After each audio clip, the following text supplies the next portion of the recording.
जुगाहो जुग अटल चवर शतर तख्त दे मालिक हलत पलट के रख्यक वालिए दो जहान शब्दा अवतार शब्द गुरु धन धन साहिब श्री गुरु ग्रंथ साहिब जीओ महाराज जिन्हां सतगुरु सच्चे पातशाह जी महाराज जियां दी पावन पवित्र हजूरी अंदर साहिबां दे पावन अस्थान तख्त सचखंड श्री हजूर श्री अबचल नगढ़ साहिब जी विखे जुड़ बैठी गुरु प्यारी गुरु सवारी साध संगत जीओ तख्त साहिब जी दी नित मर्यादा नितनेम अनुसार संध्या दे दीवान सज रहे ਹਨ सजे होए पावन दीवाना दे विच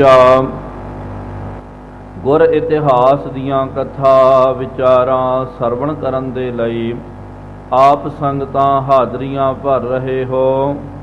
वड भागे हो आप जिन्हां नूं सतगुरु सच्चे पातशाह जी महाराज जियां दी पावन सत संगत करन दा सुभाग अवसर प्राप्त हो रहा है। सतनाम श्री वाहिगुरु साहिब जीओ। दुख भंजनी साहिब गौड़ी महला पंजवा मांझ।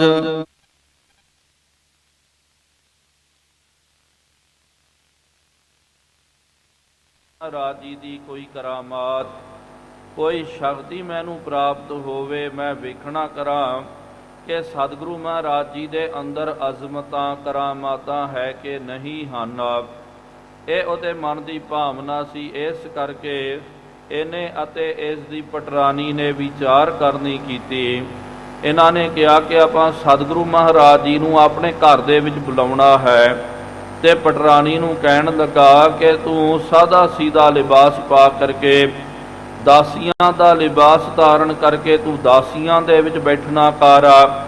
ਆਪਾਂ ਮਹਾਰਾਜ ਜੀ ਨੂੰ ਕੁਛ ਨਹੀਂ ਬੋਲਣਾ, ਕੋਈ ਬੇਨਤੀ ਨਹੀਂ ਕਰਨੀ ਹੈ, ਪ੍ਰਤੱਖ ਤੌਰ ਤੇ ਨਹੀਂ ਕਹਿਣਾ, ਮਨ ਹੀ ਮਨ ਆਪਾਂ ਅਰਦਾਸ ਕਰਾਂਗਾ ਕਿ ਮਹਾਰਾਜ ਜੇ ਆਪ ਜੀ ਅੰਤਰਜਾਮੀ ਹੋ। ਸੁਣਿਆ ਕਿ ਜਿਹੜੇ ਸਤਿਗੁਰੂ ਹੁੰਦੇ ਹਨ, ਪੂਰੇ ਗੁਰੂ ਹੁੰਦੇ ਹਨ, ਉਹ ਅੰਤਰਜਾਮੀ ਹੁੰਦੇ ਹਨ। ਜੇ ਮਹਾਰਾਜ ਆਪ ਜੀ ਅੰਤਰਜਾਮੀ ਹੋ ਅਸੀਂ ਕਹਿਣਾ ਕੁਛ ਵੀ ਨਹੀਂ ਹੈ। ਤੁਸੀਂ ਖੁਦ ਆ ਕਰਕੇ ਪਟਰਾਨੀ ਦੀ ਪਰਖ ਕਰਨਾ ਕਰੋ। ਪਟਰਾਨੀ ਦੀ ਪਰਖ ਕਰਕੇ ਮੇਰੀ ਗੋਦ ਦੇ ਵਿੱਚ, ਭਾਵ ਕਿ ਪਟਰਾਨੀ ਨੇ ਆਪ ਇਹ ਸੰਕਲਪ ਲਿਆ, ਮੇਰੀ ਗੋਦ ਦੇ ਵਿੱਚ ਆਪ ਜੀ ਵਿਰਾਜਮਾਨ ਹੋਇਓ।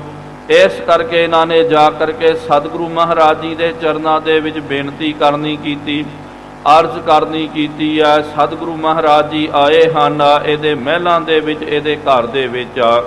ਇਹਨੇ ਫਿਰ ਕੀ ਕਰਨਾ ਕੀਤਾ, ਇਹਦਾ ਜਿੰਨਾ ਵੀ ਰਣਵਾਸ ਜਿਹੜਾ ਹੈ, ਜਿੰਨੀਆਂ ਵੀ ਗੋਲੀਆਂ ਆਦਿਕ ਜੋ ਸੇਵਾਦਾਰ ਦੀਆਂ ਆਦਿਕ ਸਨ, ਉਹਨਾਂ ਨੇ ਸੋਹਣੇ ਸੋਹਣੇ ਵਸਤਰ ਪਾ ਲਏ।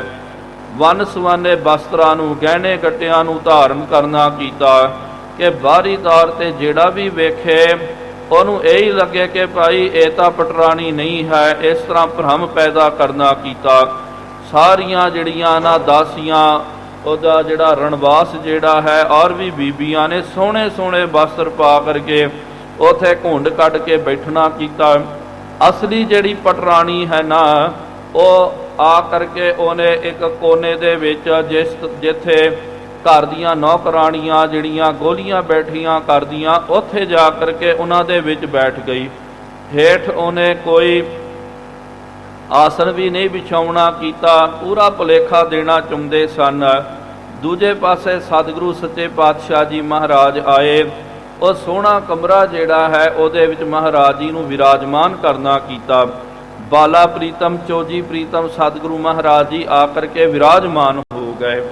ਫਿਰ ਅੰਤਰਜਾਮਤਾ ਦੇ ਨਾਲ ਮਹਾਰਾਜ ਨੂੰ ਤਾਂ ਪਤਾ ਹੀ ਸੀ, ਪਹਿਲਾਂ ਹੀ ਸੰਕੇਤ ਦੇ ਦਿੱਤਾ ਸੀ ਰਾਜੇ ਜੈ ਸਿੰਘ ਨੂੰ। ਮਹਾਰਾਜ ਨੇ ਕਿਹਾ ਸੀ, ਦ੍ਰਿਸ਼ਟਾਂਤ ਦਿੱਤਾ ਕਿ ਭਾਈ ਜਿਨ੍ਹਾਂ ਦੇ ਕੋਲ ਖਜ਼ਾਨਾ ਹੁੰਦਾ ਨਾ, ਉਹ ਖਜ਼ਾਨਾ ਅਸਲ ਦੇ ਵਿੱਚ ਬਾਹਰ ਨਹੀਂ ਕੱਢਦੇ। ਛੋਟੀ ਛੋਟੀ ਗੱਲ ਪਿੱਛੇ ਆਪਣਾ ਖਜ਼ਾਨੇ ਦਾ ਪ੍ਰਦਰਸ਼ਨ ਨਹੀਂ ਕਰਦੇ ਹਨ। ਇਹ ਉਹਨਾਂ ਦੀ ਗੱਲ ਹੁੰਦੀ ਹੈ।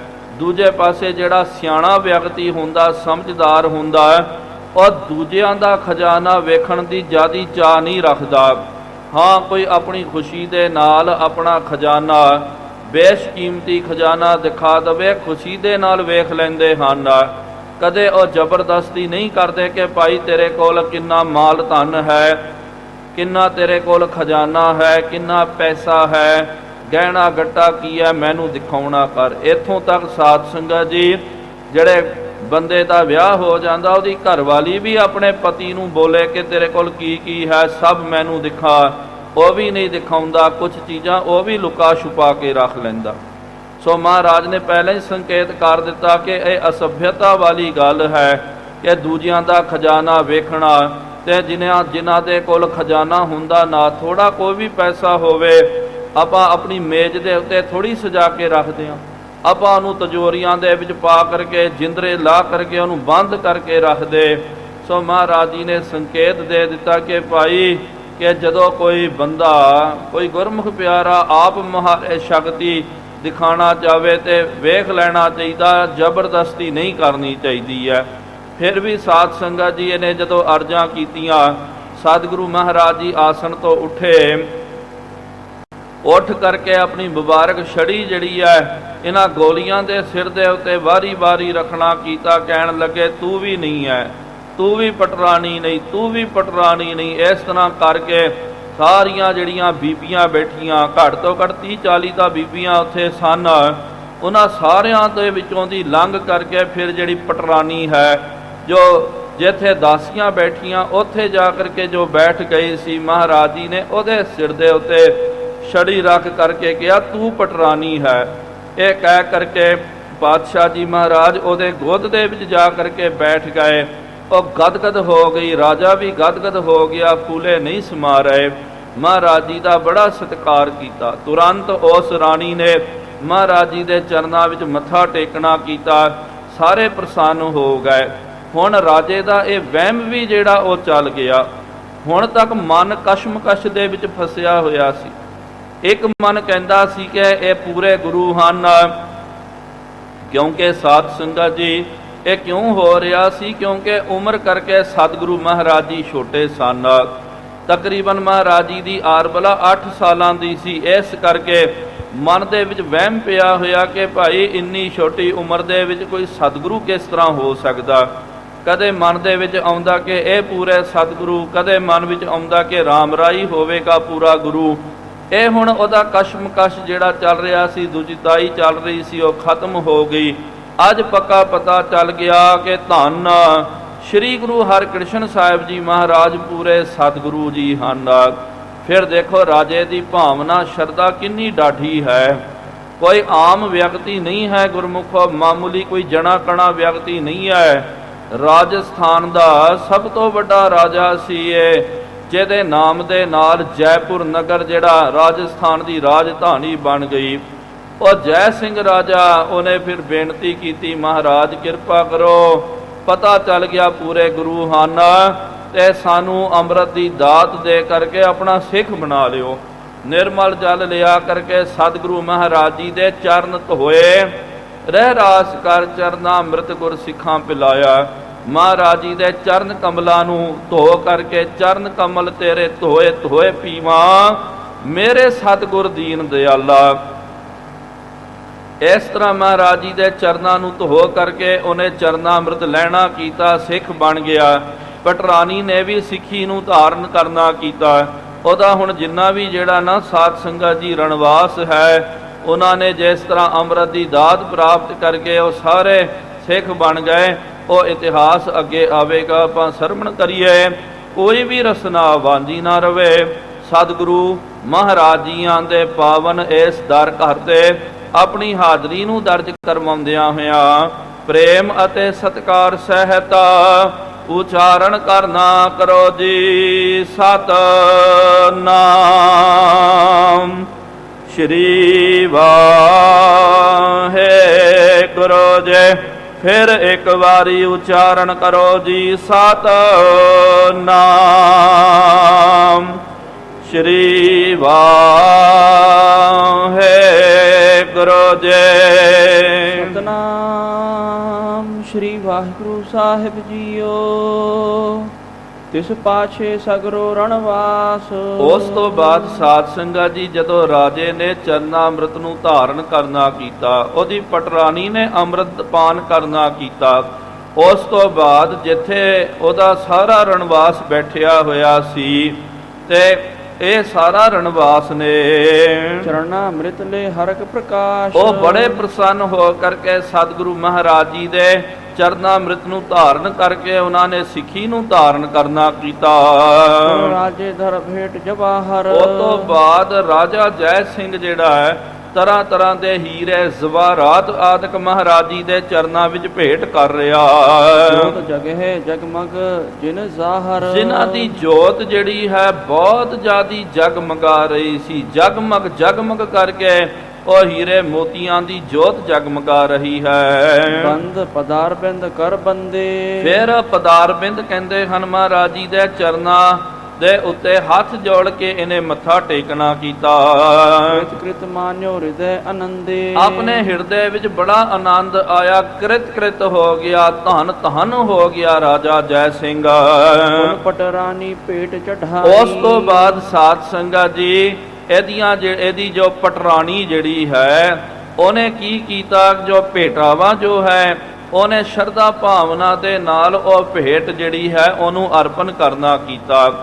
ਇੱਥੇ ਸਾਧ ਸੰਗਤ ਜੀ ਪਟਰਾਣੀ ਦਾ ਮਤਲਬ ਹੁੰਦਾ ਉਹਨਾਂ ਜ਼ਮਾਨਿਆਂ ਦੇ ਵਿੱਚ ਰਾਜੇ ਮਹਾਰਾਜੇ ਜਿਹੜੇ ਹਨ ਬਹੁਤ ਜ਼ਿਆਦਾ ਉਹ ਵਿਆਹ ਕਰਦੇ ਸਨ ਤੇ ਉਹਨਾਂ ਦੇ ਵਿੱਚੋਂ ਜਿਹੜੀ ਪਟਰਾਣੀ ਹੁੰਦੀ ਸੀ, ਅਸਲ ਜਿਹੜੀ ਪਟਰਾਣੀ ਹੁੰਦੀ ਹੈ ਉਹਦੇ ਕੁੱਖ ਤੋਂ ਜਿਹੜੇ ਬੱਚੇ ਦਾ ਜਨਮ ਹੋਇਆ ਉਹ ਅਸਲ ਦੇ ਵਿੱਚ ਇਹਦੇ ਗੱਦੀ ਦਾ ਉੱਤਰਾਧਿਕਾਰੀ ਹੁੰਦਾ ਸੀ, ਇਸ ਕਰਕੇ ਉਹਨੂੰ ਪਟਰਾਣੀ ਕਿਹਾ ਜਾਂਦਾ। ਬਾਕੀ ਜਿਹੜੀਆਂ ਉਹ ਵੀ ਰਾਣੀਆਂ ਹੁੰਦੀਆਂ, ਲੇਕਿਨ ਪਟਰਾਣੀ ਦਾ ਮਤਲਬ ਹੁੰਦਾ ਕਿ ਜਿਹਦੇ ਗਰਭ ਤੋਂ ਜਿਹੜਾ ਬੱਚਾ ਪੈਦਾ ਹੋ ਗਿਆ ਉਹ ਰਾਜਕੁਮਾਰ ਘੋਸ਼ਿਤ ਹੁੰਦਾ ਸੀ, ਰਾਜ ਪਰਿਵਾਰ ਦਾ ਉੱਤਰਾਧਿਕਾਰ ਉਹਨੂੰ ਮੰਨਿਆ ਜਾਂਦਾ। ਇਸ ਤੋਂ ਬਾਅਦ ਪਟਰਾਣੀ ਜਿਹੜੀ ਹੈ ਉਹਨੇ ਵੀ ਮਹਾਰਾਜ ਜੀ ਦੇ ਚਰਨਾਂ ਵਿੱਚ ਭੇਟ ਅਰਪਣ ਕਰਨੀ ਕੀਤੀ। ਚਰਨ ਕਮਲ ਪਰ ਸਿਰ ਕੋ ਛੁਆਈ। ਤੇ ਚਰਨ ਕਮਲ ਦੇ ਉੱਤੇ ਮਹਾਰਾਜ ਜੀ ਦੇ ਆਪਣੇ ਸਿਰ ਨੂੰ ਛੁਆਉਣਾ ਕੀਤਾ, ਮੱਥਾ ਟੇਕਣਾ ਕੀਤਾ।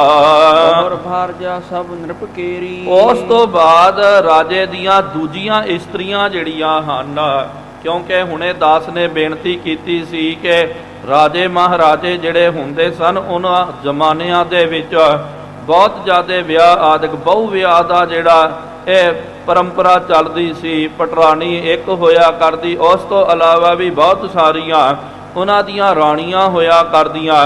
ਤੇ ਉਸ ਤੋਂ ਬਾਅਦ ਪਹਿਲੇ ਰਾਜੇ ਨੇ ਅੰਮ੍ਰਿਤ ਪਾਨ ਕੀਤਾ, ਪਟਰਾਣੀ ਨੇ ਅੰਮ੍ਰਿਤ ਪਾਨ ਕਰਨਾ ਕੀਤਾ, ਉਸ ਤੋਂ ਬਾਅਦ ਉਹਦੀਆਂ ਦੂਜੀਆਂ ਜਿਹੜੀਆਂ ਰਾਣੀਆਂ ਹਨ ਉਹਨਾਂ ਨੇ ਵਾਰੀ-ਵਾਰੀ ਅੰਮ੍ਰਿਤ ਪਾਨ ਕਰਨਾ ਕੀਤਾ।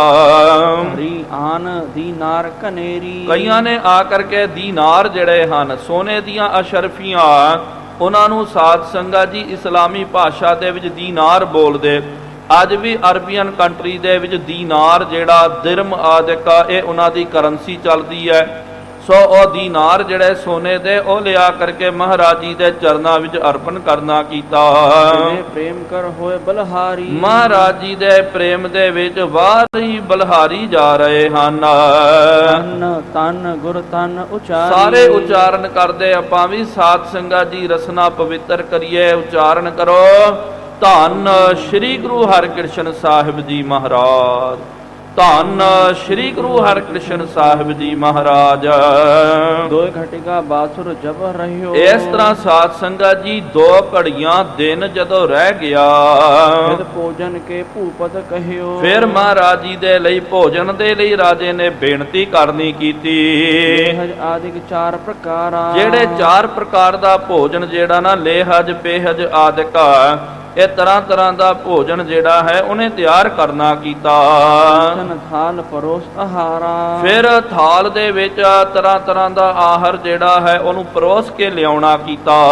ਰਸ ਕੇ ਵਿਅੰਜਨ ਅਨਵਾਏ। ਖੱਟ ਰਸ ਦੇ ਵਿਅੰਜਨ ਜਿਹੜੇ ਹਨ 6 ਰਸਾਂ ਦੇ ਬਣੇ ਹੋਏ ਉਹ ਤਰ੍ਹਾਂ ਤਰ੍ਹਾਂ ਦੇ ਵਿਅੰਜਨ ਤਿਆਰ ਕਰਕੇ ਲਿਆਉਣੇ ਕੀਤੇ। ਹਾਥਨ ਕਰ ਧਰੇ ਬਣਾਏ। ਤੇ ਆਪਣੇ ਹੱਥਾਂ ਦੇ ਨਾਲ ਇਹ ਨਹੀਂ ਹੈ ਕਿ ਜੀ ਤੁਸੀਂ ਸੇਵਾਦਾਰਾਂ ਨੂੰ ਕਹਿ ਦਿੱਤਾ, ਨੌਕਰਾਂ ਨੂੰ ਕਹਿ ਦਿੱਤਾ ਕਿ ਭਾਈ ਤੁਸੀਂ ਬਣਾ ਲਿਓ, ਬਣਾ ਕਰਕੇ ਆਪਾਂ ਲਿਆ ਕਰਕੇ ਛਕਾਈਏ। ਸਾਧ ਸੰਗਤ ਜੀ ਇਹੀ ਤਾਂ ਗੱਲ ਹੁੰਦੀ ਹੈ। ਇੱਕ ਤਾਂ ਭੋਜਨ ਹੁੰਦਾ ਹੈ, ਇੱਕ ਪ੍ਰੀਤੀ ਭੋਜਨ ਹੁੰਦਾ। ਯਾਦ ਰੱਖੋ, ਬਾਹਰੀ ਤੌਰ 'ਤੇ ਤਾਂ ਸਾਨੂੰ ਇੱਕੋ ਜਿਹੇ ਨਜ਼ਰ ਆਉਣਗੇ, ਅਸਲ ਦੇ ਵਿੱਚ ਪ੍ਰੀਤੀ ਭੋਜਨ ਉਹਨੂੰ ਬੋਲਦੇ ਹਨ ਜੋ ਪ੍ਰੇਮ ਦੇ ਨਾਲ, ਸ਼ਰਧਾ ਭਾਵਨਾ ਦੇ ਨਾਲ ਲੋਕੀ ਭਾਵ ਕੇ ਮੇਜ਼ਬਾਨੀ ਕਰਨ ਵਾਲੇ ਆਪਣੇ ਹੱਥਾਂ ਦੇ ਨਾਲ ਜੋ ਭੋਜਨ ਤਿਆਰ ਕਰਦੇ, ਤਿਆਰ ਪਰ ਤਿਆਰ ਹੋ ਕਰਕੇ ਸੁਚਮਤਾਈ ਦੇ ਨਾਲ ਪ੍ਰਸ਼ਾਦਾ ਤਿਆਰ ਕਰਕੇ ਜਿਹੜਾ ਛਕਾਇਆ ਜਾਂਦਾ, ਉਹਨੂੰ ਸਾਧ ਸੰਗਤ ਜੀ ਪ੍ਰੀਤੀ ਭੋਜਨ ਬੋਲਦੇ ਹਨ। ਇਹੀ ਤਾਂ ਗੱਲ ਹੋਈ ਸੀ। ਹੁਣ 2-4 ਦਿਨ ਪਹਿਲਾਂ ਆਪਾਂ ਉਹ ਦਿਹਾੜਾ ਮਨਾ ਕੇ ਹਟੇ ਹਾਂ।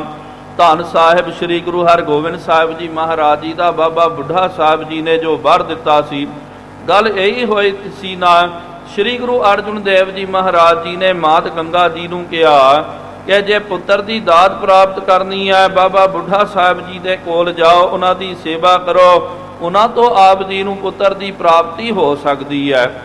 ਉਸ ਵੇਲੇ ਮਾਤਾ ਜੀ ਨੇ ਫਿਰ ਜਿਹੜੀਆਂ ਗੋਲੀਆਂ ਹਨ ਗੁਰੂ ਘਰ ਦੀਆਂ ਸੇਵਾਦਾਰ ਦੀਆਂ, ਉਹਨਾਂ ਨੇ ਰਲ ਮਿਲ ਕਰਕੇ, ਸਾਰਿਆਂ ਨੇ ਰਲ ਮਿਲ ਕਰਕੇ ਪ੍ਰਸ਼ਾਦਾ ਤਿਆਰ ਕੀਤਾ, ਉਹ ਲੈ ਕਰਕੇ ਗਏ।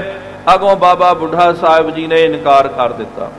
ਉਹਨਾਂ ਨੇ ਕਿਹਾ, ਮਾਤ ਜੀ ਅਸੀਂ ਰਜੇ ਹੋਏ ਆ, ਭੁੱਖ ਨਹੀਂ ਹੈ, ਤੇ ਉਹ ਪ੍ਰਸ਼ਾਦਾ ਨਹੀਂ ਛਕਿਆ। ਕਿਉਂ? ਕਿਉਂਕਿ ਗੋਬਿੰਦ ਭਾਉ ਭਗਤ ਦਾ ਭੁੱਖਾ, ਕਿ ਜਿਹੜੇ ਪ੍ਰਮਾਤਮਾ, ਜਿਹੜੇ ਸਤਿਪੁਰਸ਼ ਹੁੰਦੇ ਹਨ, ਉਹ ਪ੍ਰੇਮ ਦੇ ਭੁੱਖੇ ਹੁੰਦੇ ਹਨ। ਉਸ ਤੋਂ ਬਾਅਦ ਜਦੋਂ ਮਾਤਾ ਗੰਗਾ ਜੀ ਨੇ ਦੁਬਾਰਾ ਬੇਨਤੀ ਕੀਤੀ, ਮਹਾਰਾਜ ਨੂੰ ਕਿਹਾ ਕਿ ਬਾਬਾ ਜੀ ਨੇ ਤਾਂ ਪ੍ਰਸ਼ਾਦਾ ਹੀ ਨਹੀਂ ਛਕਿਆ, ਵਰ ਦੇਣਾ ਤਾਂ ਇੱਕ ਪਾਸੇ ਰਹਿ ਗਿਆ। ਉਹਨਾਂ ਨੇ ਕਰੋਪੀ ਦਾ ਬਚਨ ਕਰ ਦਿੱਤਾ ਕਿ ਗੁਰੂ ਕਿਆਂ ਨੂੰ ਕਿੱਥੇ ਭਾਜਣਾ ਪੈ ਗਈਆਂ, ਹੁਣ ਮਹਾਰਾਜ ਜੀ ਕੀ ਕੀਤਾ ਜਾਵੇ। ਫਿਰ ਮਹਾਰਾਜ ਜੀ ਨੇ ਪਤਾ ਕੀਤਾ ਕੀ ਗੱਲ ਹੋਈ।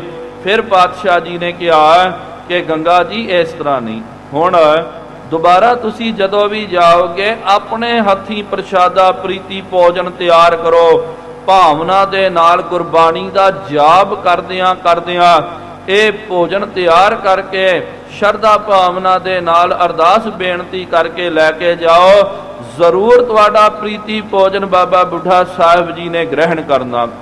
ਇਹ ਬਚਨ ਕੀਤਾ। ਦੁਬਾਰਾ ਫਿਰ ਮਾਤ ਗੰਗਾ ਜੀ ਨੇ, ਪਹਿਲੇ ਸਾਧ ਸੰਗਤ ਜੀ ਆਪ ਨੂੰ ਇਤਿਹਾਸ ਪਤਾ ਹੈ, ਛੱਤੀ ਪਦਾਰਥ ਦਾ ਭੋਜਨ ਤਿਆਰ ਕਰਕੇ ਲੈ ਗਏ, ਬਾਬਾ ਜੀ ਨੇ ਇਨਕਾਰ ਕਰ ਦਿੱਤਾ। ਅੱਜ ਸ਼ਰਧਾ ਭਾਵਨਾ ਦੇ ਨਾਲ ਪ੍ਰੀਤੀ ਭੋਜਨ ਤਿਆਰ ਕੀਤਾ। ਵੈਰਾਈਟੀ ਕੀ ਸੀ ਪ੍ਰਸ਼ਾਦੇ ਦੀ ਆਪ ਨੂੰ ਪਤਾ ਹੈ। ਅੱਜ ਵੀ ਉਹ ਮਰਿਆਦਾ ਚੱਲਦੀ ਹੈ, ਮਿੱਸਾ ਪ੍ਰਸ਼ਾਦਾ ਜਿਹੜਾ ਹੈ, ਜਿਹਨੂੰ ਆਪਾਂ ਮਿੱਸਾ ਪ੍ਰਸ਼ਾਦਾ ਬੋਲਦੇ ਹਾਂ। ਆਟਾ ਤੇ ਉਹਦੇ ਵਿੱਚ ਥੋੜਾ ਵੇਸਣ ਪਾ ਦਿੰਦੇ, ਥੋੜੇ ਕੋ ਆਪਾਂ ਗੰਢੇ ਚੀਰ ਕੇ ਪਾ ਦਿੰਦੇ, ਅਜਵੈਣ ਆਦਿਕ, ਥੋੜਾ ਮਸਾਲਾ ਆਦਿਕ ਪਾ ਕਰਕੇ ਉਹ ਪ੍ਰਸ਼ਾਦਾ ਚੰਗੀ ਤਰ੍ਹਾਂ ਘਿਓ ਦੇ ਵਿੱਚ ਆਪਾਂ ਉਹਨੂੰ ਤਿਆਰ ਕਰ ਲੈਂਦੇ ਆ। ਮਿੱਸਾ ਪ੍ਰਸ਼ਾਦਾ ਤੇ ਨਾਲ ਮੱਖਣ ਜਿਹੜਾ ਹੈ, ਦਹੀਂ ਦਾ ਛਾਂਗਾ ਜਿਹੜਾ ਹੈ ਉਹ ਲੈ ਲੈਣਾ ਕੀਤਾ, ਨਾਲ ਗੰਢਾ ਜਿਹੜਾ ਉਹਨੂੰ ਕੱਟਿਆ ਵੀ ਨਹੀਂ, ਉਂਝ ਹੀ ਲੈ ਕਰਕੇ ਗਏ। ਜਿਸ ਤਰ੍ਹਾਂ ਕਿ ਜੱਟ ਜ਼ਿਮੀਦਾਰ ਲੋਕ ਇਹੋ ਜਿਹਾ ਪ੍ਰਸ਼ਾਦਾ ਬੜੇ ਸ਼ੌਂਕ ਦੇ ਨਾਲ ਛਕਦੇ ਹਨ। ਬਾਬਾ ਜੀ ਵੀ ਜੱਟ ਜ਼ਿਮੀਦਾਰਾ ਕਰਨ ਵਾਲੇ, ਸੀਧਾ ਸਾਦਾ ਪ੍ਰਸ਼ਾਦਾ ਛਕਣ ਵਾਲੇ, ਲੇਕਿਨ ਪ੍ਰਸ਼ਾਦਾ ਵੀ ਸੀਧਾ ਸਾਦਾ ਸਾਤਵਿਕ ਭੋਜਨ ਸੀ, ਤੇ ਨਾਲ ਅੱਜ ਬਣਿਆ ਹੋਇਆ ਪ੍ਰਸ਼ਾਦਾ ਪ੍ਰੀਤੀ ਭੋਜਨ ਸੀ। ਪ੍ਰੀਤੀ ਭੋਜਨ ਤਿਆਰ ਕਰਕੇ ਮਨ ਹੀ ਮਨ ਅਰਦਾਸ ਬੇਨਤੀ ਕਰਕੇ ਲੈ ਕਰਕੇ ਗਏ। ਜਦੋਂ ਅੱਗੇ ਪਹੁੰਚੇ ਤੇ ਮਾਤਾ ਜੀ ਨੇ ਬੇਨਤੀ ਕਰਨ ਤੋਂ ਪਹਿਲਾਂ ਹੀ ਬਾਬਾ ਜੀ ਨੇ ਕਹਿ ਦਿੱਤਾ ਕਿ ਮਾਤ ਜੀ ਭੁੱਖ ਬੜੀ ਲੱਗੀ ਹੋਈ ਹੈ। ਕਿ ਪਤਾ ਹੁੰਦਾ ਮਾਂ ਨੂੰ ਕਿ ਜਦੋਂ ਬੱਚੇ ਨੂੰ ਭੁੱਖ ਲੱਗ ਜਾਵੇ, ਬੱਚੇ ਨੂੰ ਭੁੱਖ ਬਾਅਦ ਵਿੱਚ ਲੱਗਦੀ ਹੈ, ਮਾਂ ਨੂੰ ਪਹਿਲਾਂ ਪਤਾ ਲੱਗ ਜਾਂਦਾ। ਇਸ ਕਰਕੇ ਮਾਂ ਪਹਿਲਾਂ ਹੀ ਬੱਚੇ ਦੇ ਲਈ ਭੋਜਨ ਤਿਆਰ ਕਰਦੀ ਹੈ। ਮੈਨੂੰ ਭੁੱਖ ਲੱਗੀ ਹੋਈ ਹੈ, ਆਪ ਜੀ ਆਏ ਹੋ, ਕੀ ਮੇਰੇ ਲਈ ਤਿਆਰ ਕਰਕੇ ਲੈ ਕੇ ਆਏ, ਮੈਨੂੰ ਛਕਾਉਣਾ ਕਰੋ। ਪਹਿਲੀ ਵਾਰੀ ਲੈ ਕੇ ਗਏ, ਨੱਕ ਚੜਾਉਣਾ ਕੀਤਾ, ਬਾਬਾ ਜੀ ਨੇ ਇਨਕਾਰ ਕਰ ਦਿੱਤਾ। ਦੂਜੀ ਵਾਰੀ ਪ੍ਰੀਤੀ ਭੋਜਨ ਤਿਆਰ ਕਰਕੇ ਲੈ ਕਰਕੇ ਗਏ, ਆਪ ਅੱਗੇ ਹੋ ਕਰਕੇ ਬਾਬਾ ਜੀ ਨੇ ਪ੍ਰਸ਼ਾਦਾ ਮੰਗਿਆ, ਪ੍ਰਸ਼ਾਦਾ ਛਕਿਆ ਤੇ ਫਿਰ ਵਰ ਦਿੱਤੇ ਕਿ ਦਲ ਪੰਜਨ ਗੁਰ ਸੂਰਬਾ ਵੱਡ ਯੋਧਾ ਬਹੁ ਪਰ ਉਪਕਾਰੀ। ਐਸਾ ਮਹਾਬਲੀ ਯੋਧਾ ਤੁਹਾਡੇ ਘਰ ਦੇ ਵਿੱਚ ਉਹਦਾ ਜਨਮ ਹੋਵੇਗਾ। ਇੱਥੇ ਹੀ ਸਾਧ ਸੰਗਤ ਜੀ ਹੁਣ ਜਦੋਂ ਸਤਿਗੁਰੂ ਮਹਾਰਾਜ ਜੀ ਘਰ ਦੇ ਵਿੱਚ ਆਏ, ਇਹਨਾਂ ਰਾਣੀਆਂ ਨੇ ਰਲ ਮਿਲ ਕਰਕੇ ਪ੍ਰੀਤੀ ਭੋਜਨ ਆਪਣੇ ਹੱਥੀ ਤਿਆਰ ਕਰਦਾ ਕੀਤਾ।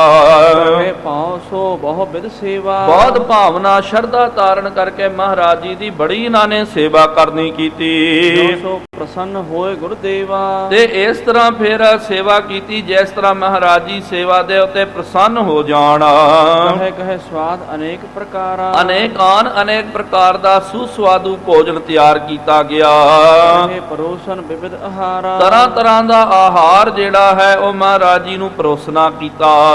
ਜਲ ਨੀਰ ਸੁਗੰਧ ਢਕੋਰਾ। ਨਾਲ ਸੀਤਲ ਨੀਰ ਜਿਹੜਾ ਹੈ ਤੇ ਕਮਰਾ ਜਿਹੜਾ ਉਹ ਮਹਿਲ ਜਿਹੜਾ ਸੁਗੰਧੀਆਂ ਦੇ ਨਾਲ ਮਹਿਕ ਰਿਹਾ ਹੈ। ਕਰ ਭਰ ਕਰ ਦੇਤ ਕਟੋਰਾ। ਆਪਣੇ ਹੱਥ ਦੇ ਵਿੱਚ ਕਟੋਰੇ ਭਰ ਭਰ ਕੇ ਜਲ ਜਿਹੜਾ ਸੀਤਲ ਜਲ ਮਹਾਰਾਜ ਜੀ ਨੂੰ ਛਕਾ ਰਹੇ ਹਨ।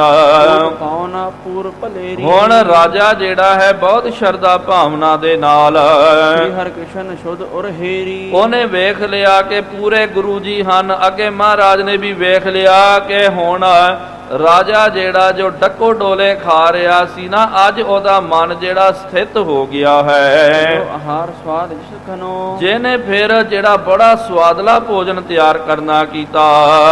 ਮਧੁਰ ਸੰਗੰਧ ਸੁਗੰਧ ਹੈ ਸਨੋ। ਮਧੁਰ ਹੈ ਸਨਿਗਧ ਦਾ ਮਤਲਬ ਕਿ ਐਨ ਸੁੱਕਾ ਰੁੱਖਾ ਸੁੱਖਾ ਭੋਜਨ ਨਹੀਂ, ਜਿਹਨੂੰ ਆਪਾਂ ਠੇਠ ਭਾਸ਼ਾ ਦੇ ਵਿੱਚ ਤਰਬਤਰ ਭੋਜਨ ਬੋਲਦੇ ਆ।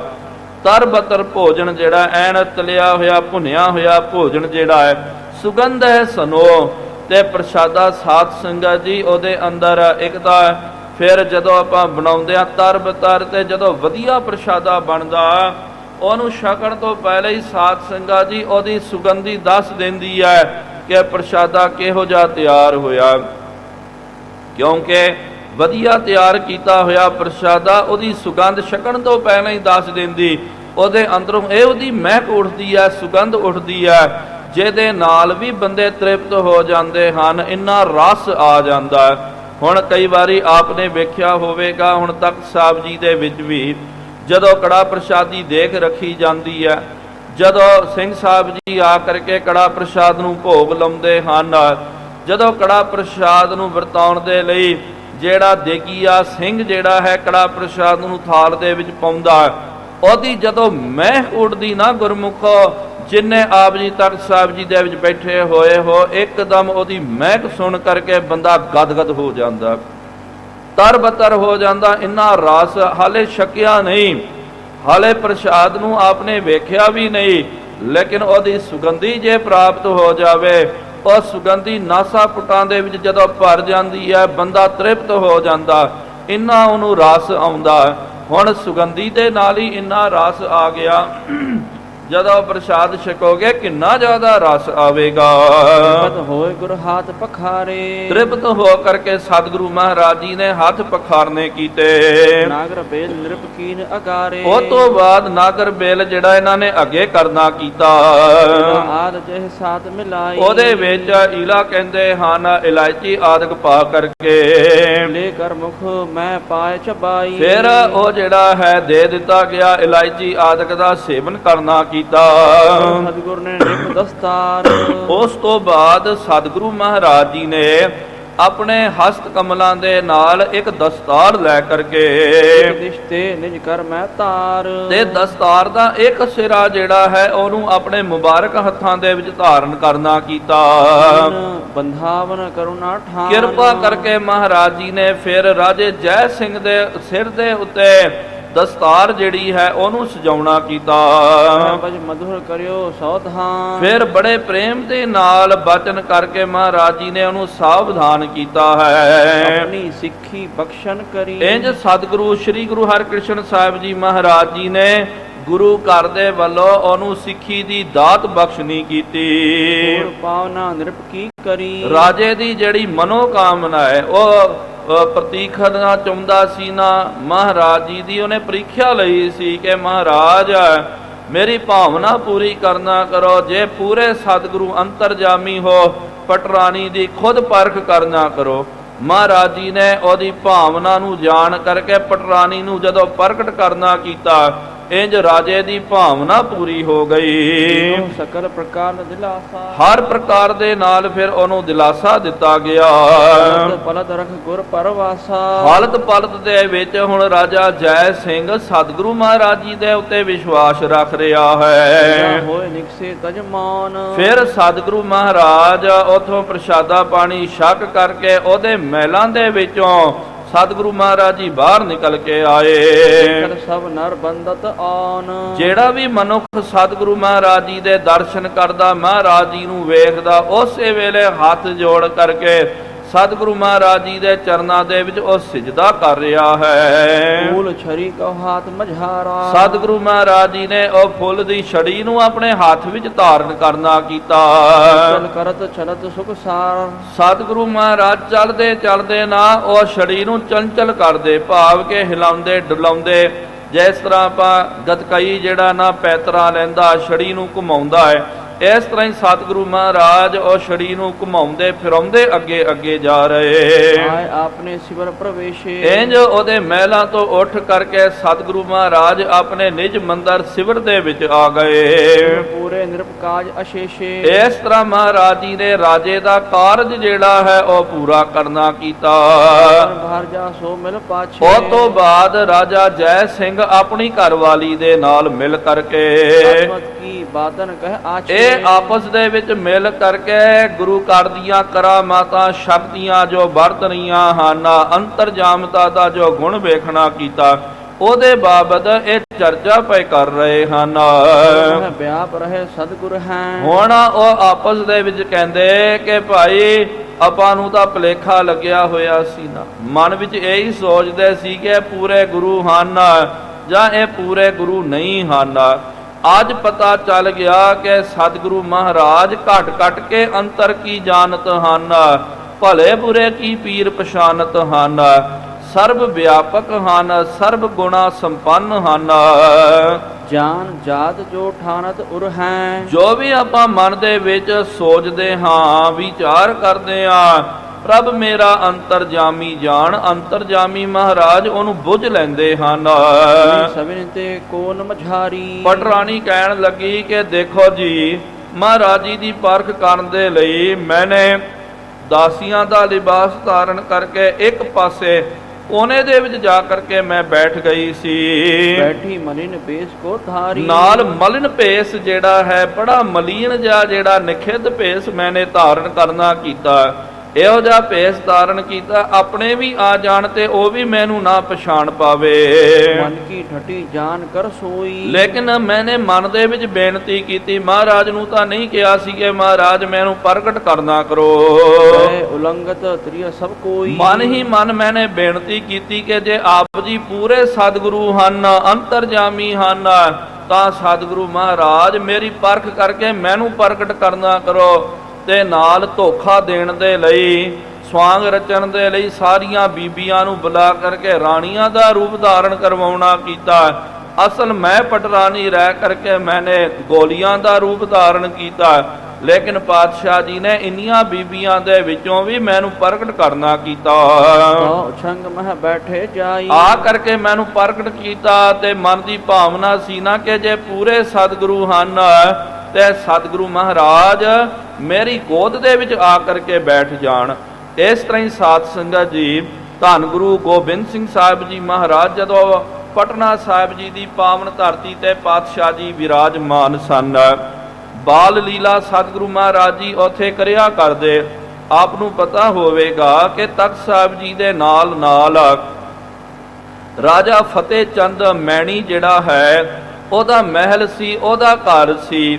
ਉਹਦੀ ਰਾਣੀ ਜਿਹੜੀ ਹੈ ਉਹਦਾ ਨਾਮ ਸੀ ਵਿਸ਼ੰਭਰਾ ਦੇਵੀ ਕਰਕੇ। ਉਹਨੂੰ ਕੋਈ ਸੰਤਾਨ ਦੀ ਉਹਨੂੰ ਪ੍ਰਾਪਤੀ ਨਹੀਂ ਹੋਈ ਤੇ ਉਹ ਉਸ ਤਰ੍ਹਾਂ ਹੀ ਉਹ ਬੈਠੀ ਹੋਈ ਸੀ, ਕਲਪੀ ਜਾਂਦੀ ਸੀ ਕਿ ਮਨ ਦੇ ਵਿੱਚ ਕਿ ਮੈਨੂੰ ਕਦੋਂ ਸੰਤਾਨ ਦੀ ਪ੍ਰਾਪਤੀ ਹੋਵੇਗੀ, ਕਦੋਂ ਮੈਨੂੰ ਸੰਤਾਨ ਦੀ ਪ੍ਰਾਪਤੀ ਹੋਵੇਗੀ।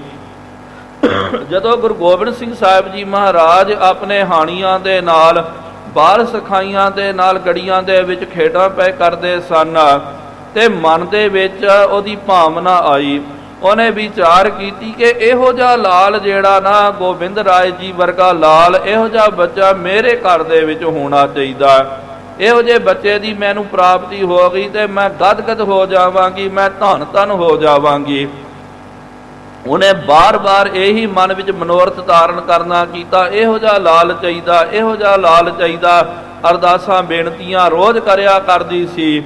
ਇੱਕ ਦਿਨ ਖੇਡਦੇ ਖੇਡਦੇ ਸਤਿਗੁਰੂ ਸੱਚੇ ਪਾਤਸ਼ਾਹ ਬਾਲਕ ਸਤਿਗੁਰੂ ਚੋਜੀ ਪ੍ਰੀਤਮ ਗੁਰੂ ਗੋਬਿੰਦ ਸਿੰਘ ਸਾਹਿਬ ਜੀ ਮਹਾਰਾਜ ਜਾ ਕਰਕੇ ਵਿਸੰਭਰਾ ਦੇਵੀ ਦੇ ਗੋਦ ਦੇ ਵਿੱਚ ਜਾ ਕਰਕੇ ਬੈਠ ਗਏ ਤੇ ਕਹਿਣ ਲੱਗੇ, ਮਾਂ ਮੇਰੇ ਵਰਗਾ ਤਾਂ ਮੈਂ ਹੀ ਹਾਂ ਤੇ ਮੈਨੂੰ ਕਿਉਂ ਨਹੀਂ ਤੂੰ ਆਪਣਾ ਪੁੱਤਰ ਬਣਾ ਲੈਂਦੀ ਹੈ। ਕਿਉਂਕਿ ਰਾਣੀ ਨੇ ਮਨ ਵਿੱਚ ਸੰਕਲਪ ਲਿਆ, ਮਹਾਰਾਜ ਨੂੰ ਵੇਖ ਕਰਕੇ ਉਹਦੇ ਮਨ ਦੇ ਵਿੱਚ ਇਹ ਕਾਮਨਾ ਉੱਠਦੀ ਸੀ ਕਿ ਇਹੋ ਜਿਹਾ ਪੁੱਤਰ ਮੈਨੂੰ ਚਾਹੀਦਾ, ਇਹੋ ਜਿਹਾ ਲਾਲ ਮੈਨੂੰ ਚਾਹੀਦਾ, ਇਹੋ ਜਿਹੇ ਪੁੱਤਰ ਦੀ ਪ੍ਰਾਪਤੀ ਹੈ, ਵਾਹਿਗੁਰੂ ਜੀ ਮੈਨੂੰ ਕਰਾ ਦਿਓ। ਇਹ ਇਸ ਤਰ੍ਹਾਂ ਇਹ ਭਾਵਨਾ ਰੱਖ ਕਰਕੇ ਇਬਾਦਤ ਬੰਦਗੀ ਕਰਿਆ ਕਰਦੀ ਸੀ। ਸਤਿਗੁਰੂ ਮਹਾਰਾਜ ਜਾਣੀ ਜਾਣ ਬਾਲ ਅਵਸਥਾ ਦੇ ਵਿੱਚ, ਹਾਲੇ ਮਹਾਰਾਜ ਜੀ ਦੀ ਅਰਬਲ ਆਪਾਂ ਕਹਿ ਸਕਦੇ ਹਾਂ 6-7 ਵਰਿਆਂ ਦੀ ਸੀ। ਅਚਨਚੇਤ ਜਾ ਕਰਕੇ ਬੈਠ ਕੇ ਕਹਿਣ ਲੱਗੇ, ਮੇਰੇ ਵਰਗਾ ਤਾਂ ਮੈਂ ਹੀ ਹਾਂ ਤੇ ਮੈਨੂੰ ਤੂੰ ਆਪਣਾ ਪੁੱਤਰ ਕਿਉਂ ਨਹੀਂ ਬਣਾ ਲੈਂਦੀ ਕਰਕੇ। ਉਹਦੀਆਂ ਅੱਖਾਂ ਖੁੱਲ ਗਈਆਂ, ਪਤਾ ਚੱਲ ਗਿਆ ਕਿ ਉਮਰ ਕਰਕੇ ਬਾਲਕ ਹਨ ਲੇਕਿਨ ਆਤਮਾ ਕਰਕੇ ਇਹ ਮਹਾਪੁਰਖ ਹਨ, ਬਹੁਤ ਵੱਡੇ ਮਹਾਪੁਰਖ ਹਨ, ਅੰਤਰਜਾਮੀ ਹਨ, ਪਤਾ ਚੱਲ ਗਿਆ। ਉਹ ਤੋਂ ਬਾਅਦ ਉਹਨੇ ਗੁਰੂ ਗੋਬਿੰਦ ਸਿੰਘ ਸਾਹਿਬ ਜੀ ਮਹਾਰਾਜ ਜੀ ਨੂੰ ਆਪਣਾ ਬਾਲਕ ਜਾਣ ਕਰਕੇ ਉਹਨੇ ਮੰਨਣਾ ਕੀਤਾ। ਰੋਜ਼ ਸਤਿਗੁਰੂ ਸੱਚੇ ਪਾਤਸ਼ਾਹ ਜੀ ਮਹਾਰਾਜ ਦੁਪਹਿਰ ਤੋਂ ਸੰਧਿਆ ਵੇਲੇ ਤੱਕ ਉੱਥੇ ਦੀਵਾਨ ਲਾਇਆ ਕਰਦੇ ਸਨ, ਉੱਥੇ ਹੀ ਸਜਿਆ ਕਰਦੇ ਸਨ। ਉਹਦੇ ਘਰ ਦੇ ਵਿੱਚ ਹੀ ਪ੍ਰਸ਼ਾਦਾ ਛਕਣਾ, ਪੂਰੀ ਛੋਲੇ ਆਦਿਕ ਛਕ ਕਰਕੇ ਉੱਥੇ ਹੀ ਰਹਿਣਾ ਤੇ ਸ਼ਾਮਾਂ ਦਾ ਦੀਵਾਨ ਉੱਥੇ ਲਾ ਕਰਕੇ ਰਾਤ ਨੂੰ ਸਤਿਗੁਰੂ ਮਹਾਰਾਜ ਫਿਰ ਤਖਤ ਸਾਹਿਬ ਜੀ ਦੀ ਪਾਵਨ ਧਰਤੀ ਜਿਹੜੀ ਹੈ ਪਾਵਨ ਅਸਥਾਨ ਤੇ ਆ ਜਾਇਆ ਕਰਦੇ ਸਨ। ਇਸ ਕਰਕੇ ਸਾਧ ਸੰਗਤ ਜੀ ਅੱਜ ਵੀ ਕਹਿੰਦੇ ਉੱਥੇ ਪਟਨਾ ਸਾਹਿਬ ਜੀ ਦੇ ਵਿੱਚ ਜਿਸ ਤਰ੍ਹਾਂ ਕਿ ਰਹਿਰਾਸ ਸਾਹਿਬ ਜੀ ਦਾ ਸਮਾਂ ਹੁੰਦਾ, ਸੰਧਿਆ ਦੇ ਵੇਲੇ ਰਹਿਰਾਸ ਸਾਹਿਬ ਜੀ ਦਾ ਸਮਾਂ ਹੁੰਦਾ, ਸੰਧਿਆ ਦੇ ਵੇਲੇ ਰਹਿਰਾਸ ਸਾਹਿਬ ਜੀ ਦਾ ਪਾਠ ਕੀਤਾ ਜਾਂਦਾ ਤੇ ਸਤਿਗੁਰੂ ਮਹਾਰਾਜ ਉਸ ਸਮੇਂ ਸੰਧਿਆ ਤੋਂ ਪਹਿਲੇ ਤੱਕ ਇੱਥੇ ਗੁਰਦੁਆਰਾ ਮਹਿਣੀ ਸੰਗਤ ਜਿਹੜੀ ਹੈ ਉੱਥੇ ਰਿਹਾ ਕਰਦੇ ਸਨ।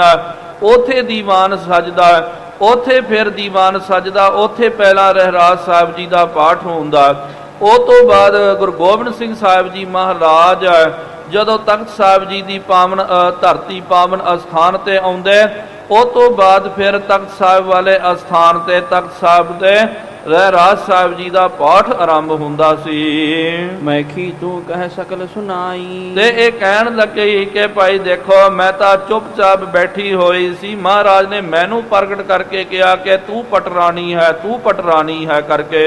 ਧੰਨ ਗੁਰੂ ਸਾਹਿਬ ਅਸਮਤ ਕੇ। ਤੇ ਕਹਿਣ ਲੱਗੀ ਕਿ ਇਹੋ ਜਿਹੇ ਸਤਿਗੁਰੂ ਮਹਾਰਾਜ ਤਾਂ ਧਨਤਾ ਦੇ ਯੋਗ ਹਨ, ਉਮਰ ਤਾਂ ਛੋਟੀ ਹੈ ਲੇਕਿਨ ਅਜ਼ਮਤਾਂ ਦੇ ਨਾਲ ਇਹ ਭਰੇ ਹੋਏ ਹਨ। ਰਾਖੇ ਦਾਸਨ ਪਤ ਕੇ। ਸਾਰੇ ਦਾਸਾਂ ਦੀ ਇਹਨਾਂ ਨੇ ਪਤ ਨੂੰ, ਇੱਜ਼ਤ ਪਤ ਨੂੰ ਰੱਖ ਲੈਣਾ ਕੀਤਾ। ਗੁਰ ਪਾਛੇ ਸੁਤਤ ਪਖਾਨੀ। ਇਸ ਤਰ੍ਹਾਂ ਸਾਧ ਸੰਗਤ ਜੀ ਮਹਾਰਾਜ ਜੀ ਜਦੋਂ ਚੱਲ ਗਏ, ਉਸ ਤੋਂ ਬਾਅਦ ਇਹਨਾਂ ਦੋਵਾਂ ਪਤੀ ਪਤਨੀ ਨੇ ਮਿਲ ਕਰਕੇ ਮਹਾਰਾਜ ਜੀ ਦਾ ਬੜਾ ਜਸ ਕਰਨਾ ਕੀਤਾ। ਪਦ ਮੈਖੀ ਅਰ ਸਭ ਰਾਣੀ। ਰਾਜਾ ਜੋ ਹੈ ਉਹਦੀ ਪਟਰਾਣੀ ਤੇ ਔਰ ਉਹਦੀਆਂ ਜਿਹੜੀਆਂ ਰਾਣੀਆਂ ਰਣਵਾਸ ਸਾਰਿਆਂ ਨੇ ਪਾਤਸ਼ਾਹ ਜੀ ਦਾ ਜਸ ਕੀਤਾ। ਆਪਣੇ ਸੇਵਕ ਨਿਰਪਤ ਬੁਲਾਏ। ਉਸ ਤੋਂ ਬਾਅਦ ਆਪਣੇ ਸੇਵਕਾਂ ਰਾਜੇ ਨੇ ਬੁਲਾਇਆ ਹੈ। ਉਪਾਇਨ ਕਰ ਇਕ ਠਾਏ। ਜੋ ਵੀ ਭੇਟਾਵਾਂ ਮਹਾਰਾਜ ਜੀ ਦੇ ਚਰਨਾਂ ਵਿੱਚ ਇਹਨਾਂ ਨੇ ਜੋ ਅਰਪਣ ਕਰਨੀ ਕੀਤੀ, ਉਹਨੂੰ ਇੱਕ ਥਾਂ ਤੇ ਇਕੱਤਰ ਕਰਕੇ ਫਿਰ ਜਵਾਹਰ ਅਰ ਦੀਨਾਰ। ਜਿਹੜੇ ਬਹੁਤ ਸੋਹਣੇ ਹੀਰੇ ਜ਼ਵਾਰਾਤ ਦੀਨਾਰ ਆਦਿਕ ਸਨ। ਪਸ਼ੰਬਰ ਪਾਟੰਬਰ ਚਾਰ। ਪਸ਼ਮੰਬਰ ਦਾ ਮਤਲਬ ਸੋਹਣਾ ਬਸਤਰ। ਉਹਨਾਂ ਜ਼ਮਾਨਿਆਂ ਦੇ ਵਿੱਚ ਪਸ਼ਮੀਨੇ ਦਾ ਬਸਤਰ ਸਭ ਤੋਂ ਆਲੇ ਦਰਜੇ ਦਾ ਮੰਨਿਆ ਜਾਂਦਾ ਤੇ ਨਾਲ ਪਸ਼ਮੰਬਰ ਦਾ ਕਪੜਾ ਹੋ ਗਿਆ। ਨਾਲ ਸਾਧ ਸੰਗਤ ਜੀ ਜਿਹਨੂੰ ਆਪਾਂ ਸਭ ਤੋਂ ਮਹੀਮ ਬਾਰੀਕ ਬਸਤਰ ਜਿਹਨੂੰ ਕਹਿੰਦੇ ਆ, ਤੇ ਉਹ ਵੀ ਜਿਹੜਾ ਹੈ ਮਖਮਲ ਦੇ ਬਸਤਰ ਆਦਿਕ ਇਹ ਜੋ ਮਹਾਰਾਜ ਜੀ ਦੇ ਲਈ ਲੈ ਕੇ ਆਉਣੇ ਕੀਤੇ, ਉਹ ਸਾਰੀਆਂ ਵਸਤੂਆਂ ਸਾਰੀਆਂ ਭੇਟਾਵਾਂ ਡੇਰੇ ਮਹਿ ਸਕਲ ਪਠਾਏ। ਰਾਜੇ ਨੇ ਕਿਹਾ ਕਿ ਇਹ ਲੈ ਕਰਕੇ ਮਹਾਰਾਜ ਜੀ ਦੇ ਡੇਰੇ ਦੇ ਵਿੱਚ ਲੈ ਕਰਕੇ ਜਾਓ, ਉੱਥੇ ਅਰਪਣ ਕਰਨਾ ਕਰੋ। ਕੁਛ ਆਪਣੇ ਨਿਕਟ ਰਖਾਏ। ਤੇ ਫਿਰ ਉਹ ਲੈ ਕਰਕੇ ਰਾਜੇ ਦੇ ਸੇਵਾਦਾਰ ਚੱਲ ਗਏ ਤੇ ਗੁਰੂ ਘਰ ਦੇ ਵਿੱਚ ਉਹ ਭੇਟਾਵਾਂ ਲੈ ਕਰਕੇ ਜਦੋਂ ਆਏ ਤੇ ਜਿਹੜਾ ਖਜ਼ਾਨਚੀ ਆ ਉਹ ਭੇਟਾਵਾਂ ਨੂੰ ਲੈ ਕਰਕੇ ਉਹਨੇ ਖਜ਼ਾਨੇ ਵਿੱਚ ਦਰਜ ਕਰ ਦਿੱਤਾ, ਰੱਖ ਦਿੱਤਾ। ਸ੍ਰੀ ਗੁਰੂ ਡੇਰੇ ਵਿਖੇ ਬਿਰਾਜੇ। ਸਤਿਗੁਰੂ ਸੱਚੇ ਪਾਤਸ਼ਾਹ ਜੀ ਮਹਾਰਾਜ ਆਪਣੇ ਨਿਜ ਮੰਦਰਾਂ ਡੇਰੇ ਦੇ ਵਿੱਚ ਵਿਰਾਜਮਾਨ ਹਨ। ਕੇ ਦਰਸ਼ਨ ਸਭ ਅਖ ਭਾਜੇ। ਸਤਿਗੁਰੂ ਮਹਾਰਾਜ ਜੀ ਦੇ ਦਰਸ਼ਨ ਕਰਨ ਮਾਤਰ ਕਰਕੇ ਸਾਰੇ ਪਾਪ ਖਤਮ ਹੋ ਜਾਇਆ ਕਰਦੇ। ਆਵਹਿ ਦਿੱਲੀ ਪੁਰ ਕੀ ਸੰਗਤ। ਹੁਣ ਦਿੱਲੀ ਦੀਆਂ ਸੰਗਤਾਂ ਜਿਹੜੀਆਂ ਹਨ ਉਹ ਚੱਲ ਚੱਲ ਕਰਕੇ ਆ ਰਹੀਆਂ। ਬੰਦਤ ਨਾਨਾ ਸੁਖ ਕੋ ਮੰਗਤ। ਉਹ ਆ ਕਰਕੇ ਮਹਾਰਾਜ ਜੀ ਦੇ ਚਰਨਾਂ ਵਿੱਚ ਬੰਦਨਾ ਕਰਦੇ ਹਨ, ਸੁਖ ਸੁਖਾਂ ਦੀ ਕਾਮਨਾ ਕਰਦੇ ਕਿ ਮਹਾਰਾਜ ਕਿਰਪਾ ਕਰੋ, ਘਰ ਦੇ ਵਿੱਚ ਸੁਖ ਸ਼ਾਂਤੀ ਦੀ ਵਸੋ ਹੋਵੇ। ਦਿਨ ਪ੍ਰਤ ਬਹੁਤ ਉਪਾਇਨ ਆਨਹਿ। ਇਸ ਤਰ੍ਹਾਂ ਦਿਨ ਪ੍ਰਤੀ ਦਿਨ ਸੰਗਤ ਤਰ੍ਹਾਂ ਤਰ੍ਹਾਂ ਦੀਆਂ ਭੇਟਾਵਾਂ ਉਪਾਇਨ ਲੈ ਕਰਕੇ ਆਇਆ ਕਰਦੀ। ਪਾਵਨ ਪੰਕਜ ਪਾਇਨ ਮਾਨਹਿ। ਆ ਕਰਕੇ ਮਹਾਰਾਜ ਜੀ ਦੇ ਚਰਨ ਕਮਲਾਂ ਨੂੰ ਸੰਗਤ ਮੰਨ ਰਹੀ ਹੈ। ਸਤਿਗੁਰੂ ਸਭਿਨ ਕਹੋ ਦਾਤਾ। ਇੱਕ ਸਤਿਗੁਰੂ ਮਹਾਰਾਜ, ਇੱਕ ਜਿਹੜੇ ਹਨ ਗੁਰੂ ਜੀ ਹਨ, ਬਾਕੀ ਸਾਰੇ ਜਿਹੜੇ ਮੰਗਤੇ ਬਣ ਕਰਕੇ ਮਹਾਰਾਜ ਜੀ ਦੇ ਦਰੋਂ ਕਰੋ ਉਹ ਦਾਤਾਂ ਦੀ ਪ੍ਰਾਪਤੀ ਕਰ ਰਹੇ ਹਨ। ਮੁਖ ਲੇਤ ਜਿਨ ਮਨ ਪਦ ਰਾਤਾ। ਜਿਨ੍ਹਾਂ ਦਾ ਮਨ ਜਿਹੜਾ ਪ੍ਰਮਾਤਮਾ ਦੇ ਨਾਮ ਦੇ ਨਾਲ ਭਿੱਜ ਗਿਆ, ਨਾਮ ਰਸ ਦੇ ਵਿੱਚ ਇੱਕਮਿਕ ਹੋ ਗਿਆ, ਉਹ ਕਹਿੰਦੇ ਕਿ ਸਤਿਗੁਰੂ ਮਹਾਰਾਜ ਇਹ ਦੁਨਿਆਵੀ ਪਦਾਰਥ ਨਹੀਂ ਚਾਹੀਦੇ, ਜੇ ਦੇਣਾ ਹੀ ਨਾਮ ਤਨ ਦੇਣਾ ਕਰੋ, ਮੋਕਸ਼ ਮੁਕਤੀ ਦੀ ਦਾਤ ਸਾਨੂੰ ਦੇਣਾ ਕਰੋ।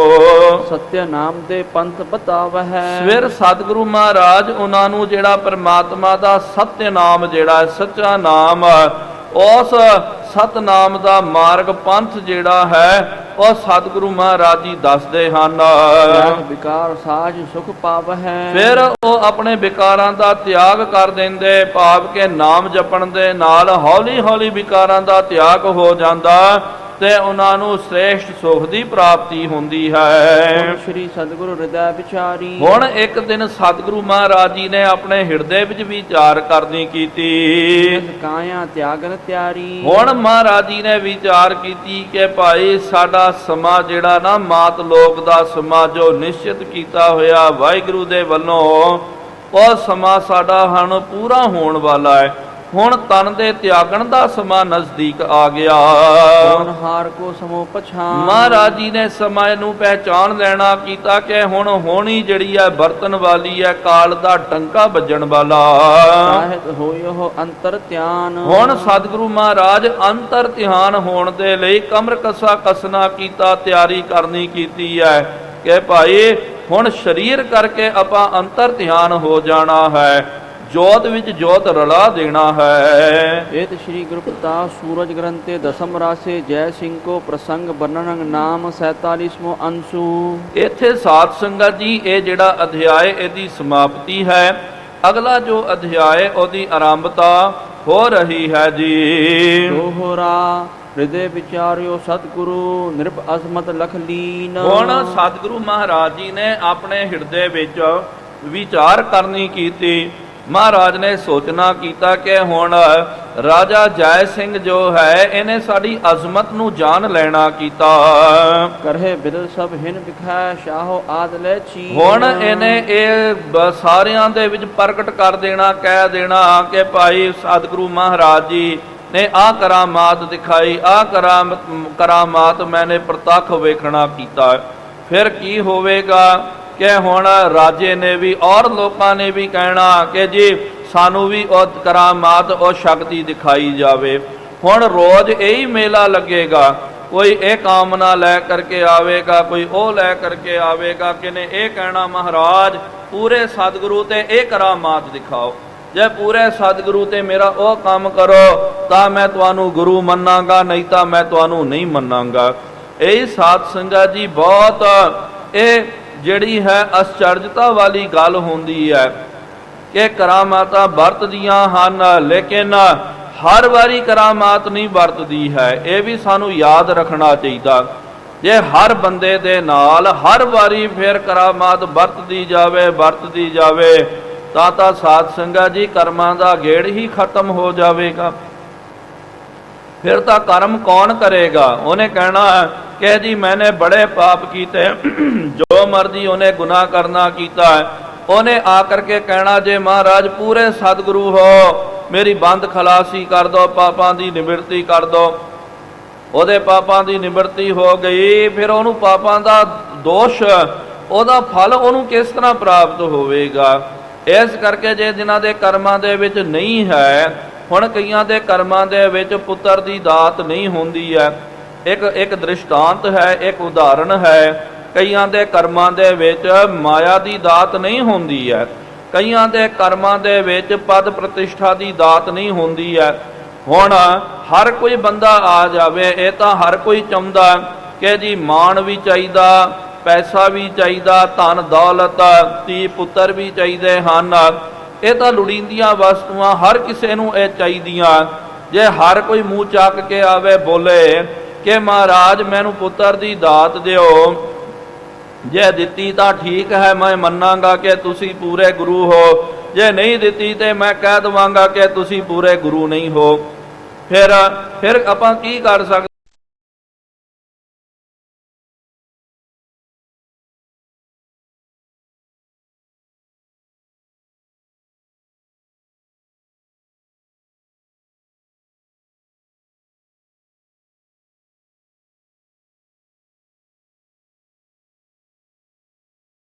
ਗੁਰੂ ਮੰਨਾਂਗਾ, ਜੇ ਨਹੀਂ ਦਿੱਤਾ ਤੇ ਕਵਾਂਗਾ ਜੀ ਤੁਹਾਡੇ ਅੰਦਰ ਕੋਈ ਗੁਣ ਨਹੀਂ ਆ, ਤੁਸੀਂ ਝੂਠੇ ਗੁਰੂ ਹੋ, ਸੱਚੇ ਗੁਰੂ ਨਹੀਂ ਹੋ।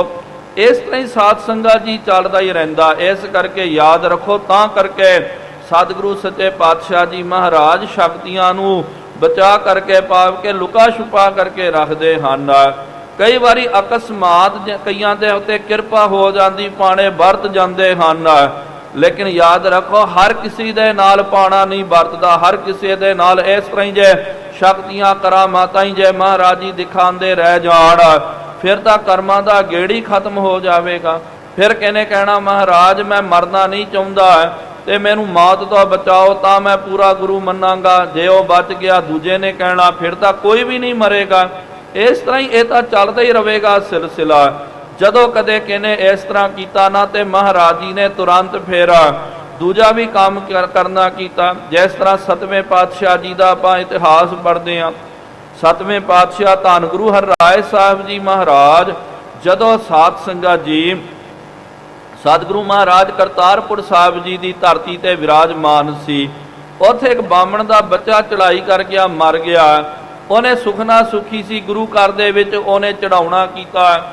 ਉਹ ਬਾਲਕ ਨੂੰ ਲਿਆ ਕਰਕੇ ਮਹਾਰਾਜ ਜੀ ਦੇ ਦਰ ਘਰ ਤੇ ਰੱਖ ਦਿੱਤਾ। ਬੜਾ ਵਿਰਾਗ ਕੀਤਾ, ਬੜਾ ਵਿਰਲਾਪ ਕੀਤਾ ਤੇ ਉਹਦਾ ਦੋਵੇਂ ਜਿਹੜੇ ਹਨ ਜੀਵ, ਜਿਹੜੇ ਮਾਤਾ ਪਿਤਾ ਬੱਚੇ ਦੇ, ਇਹੀ ਬੇਨਤੀਆਂ ਕਰਦੇ ਸੀ ਕਿ ਮਹਾਰਾਜ ਸਾਡਾ ਬੱਚਾ ਜੀਵਤ ਕਰ ਦਿਓ। ਠੀਕ ਹੈ, ਜੇ ਬੱਚਾ ਜੀਵਤ ਨਹੀਂ ਕੀਤਾ ਤੇ ਅਸੀਂ ਵੀ ਇੱਥੇ ਆਤਮ ਹੱਤਿਆ ਕਰਕੇ ਮਰ ਜਾਵਾਂਗੇ, ਖਤਮ ਹੋ ਜਾਵਾਂਗੇ। ਹੁਣ ਇਹ ਸੁਣ ਕਰਕੇ ਕਈ ਸਿੱਖ ਵੀ ਬੜੇ ਦੰਗ ਹੋ ਗਏ। ਉਹਨਾਂ ਨੇ ਕਿਹਾ ਕਿ ਜੇ ਇਹਨਾਂ ਨੇ ਇੱਥੇ ਆਤਮ ਹੱਤਿਆ ਕਰ ਦਿੱਤੀ ਤੇ ਗੁਰੂ ਘਰ ਨੂੰ ਕਲੰਕ ਲੱਗ ਜਾਵੇਗਾ। ਲੋਕਾਂ ਨੇ ਕਹਿਣਾ ਕਿ ਦੇਖੋ ਮਹਾਰਾਜ ਨੇ ਇਹ ਸ਼ਕਤੀ ਨਹੀਂ ਦਿਖਾਈ, ਤਾਂ ਕਰਕੇ ਇੱਕ ਮਰਨ ਤੇ ਦੋਏ ਮਰੇ, ਦੋਏ ਮਰਨ ਤੇ ਚਾਰ, ਇਹ ਗੱਲ ਹੋ ਜਾਵੇਗੀ।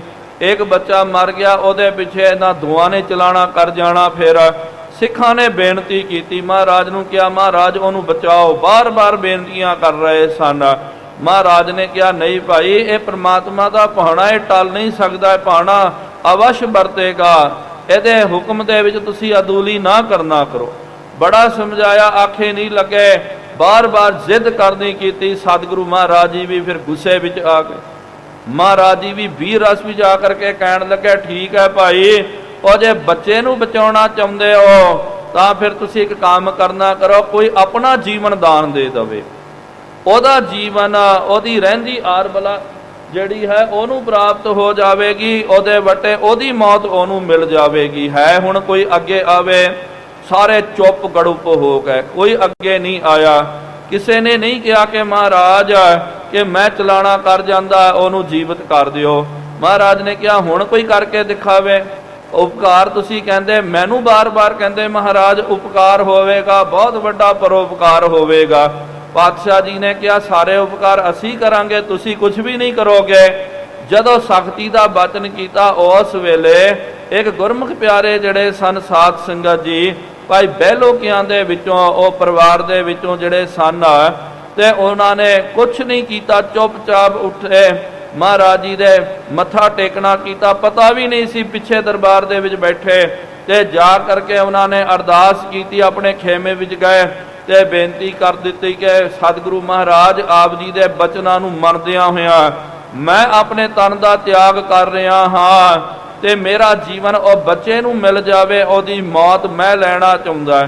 ਉਹਨੇ ਜਦੋਂ ਅਰਦਾਸ ਕੀਤੀ ਸਾਧ ਸੰਗਤ ਜੀ, ਭਾਈ ਗੌਰੇ ਦੇ ਛੋਟੇ ਭਰਾ ਨੇ, ਤੇ ਉਸੇ ਵੇਲੇ ਗੁਰਮੁਖ ਪਿਆਰਾ ਚਲਾਣਾ ਕਰ ਗਿਆ, ਉਹ ਬੱਚਾ ਜੀਵਤ ਹੋ ਉੱਠਿਆ। ਫਿਰ ਸਾਰੇ ਖੁਸ਼ ਹੋ ਗਏ, ਪ੍ਰਸੰਨ ਹੋ ਗਏ, ਮਹਾਰਾਜ ਨੂੰ ਬੇਨਤੀ ਕੀਤੀ ਕਿ ਮਹਾਰਾਜ ਤੁਹਾਡੇ ਦਰ ਤੋਂ ਬੱਚੇ ਨੂੰ ਜੀਵਨ ਦਾਨ ਪ੍ਰਾਪਤ ਹੋ ਗਿਆ।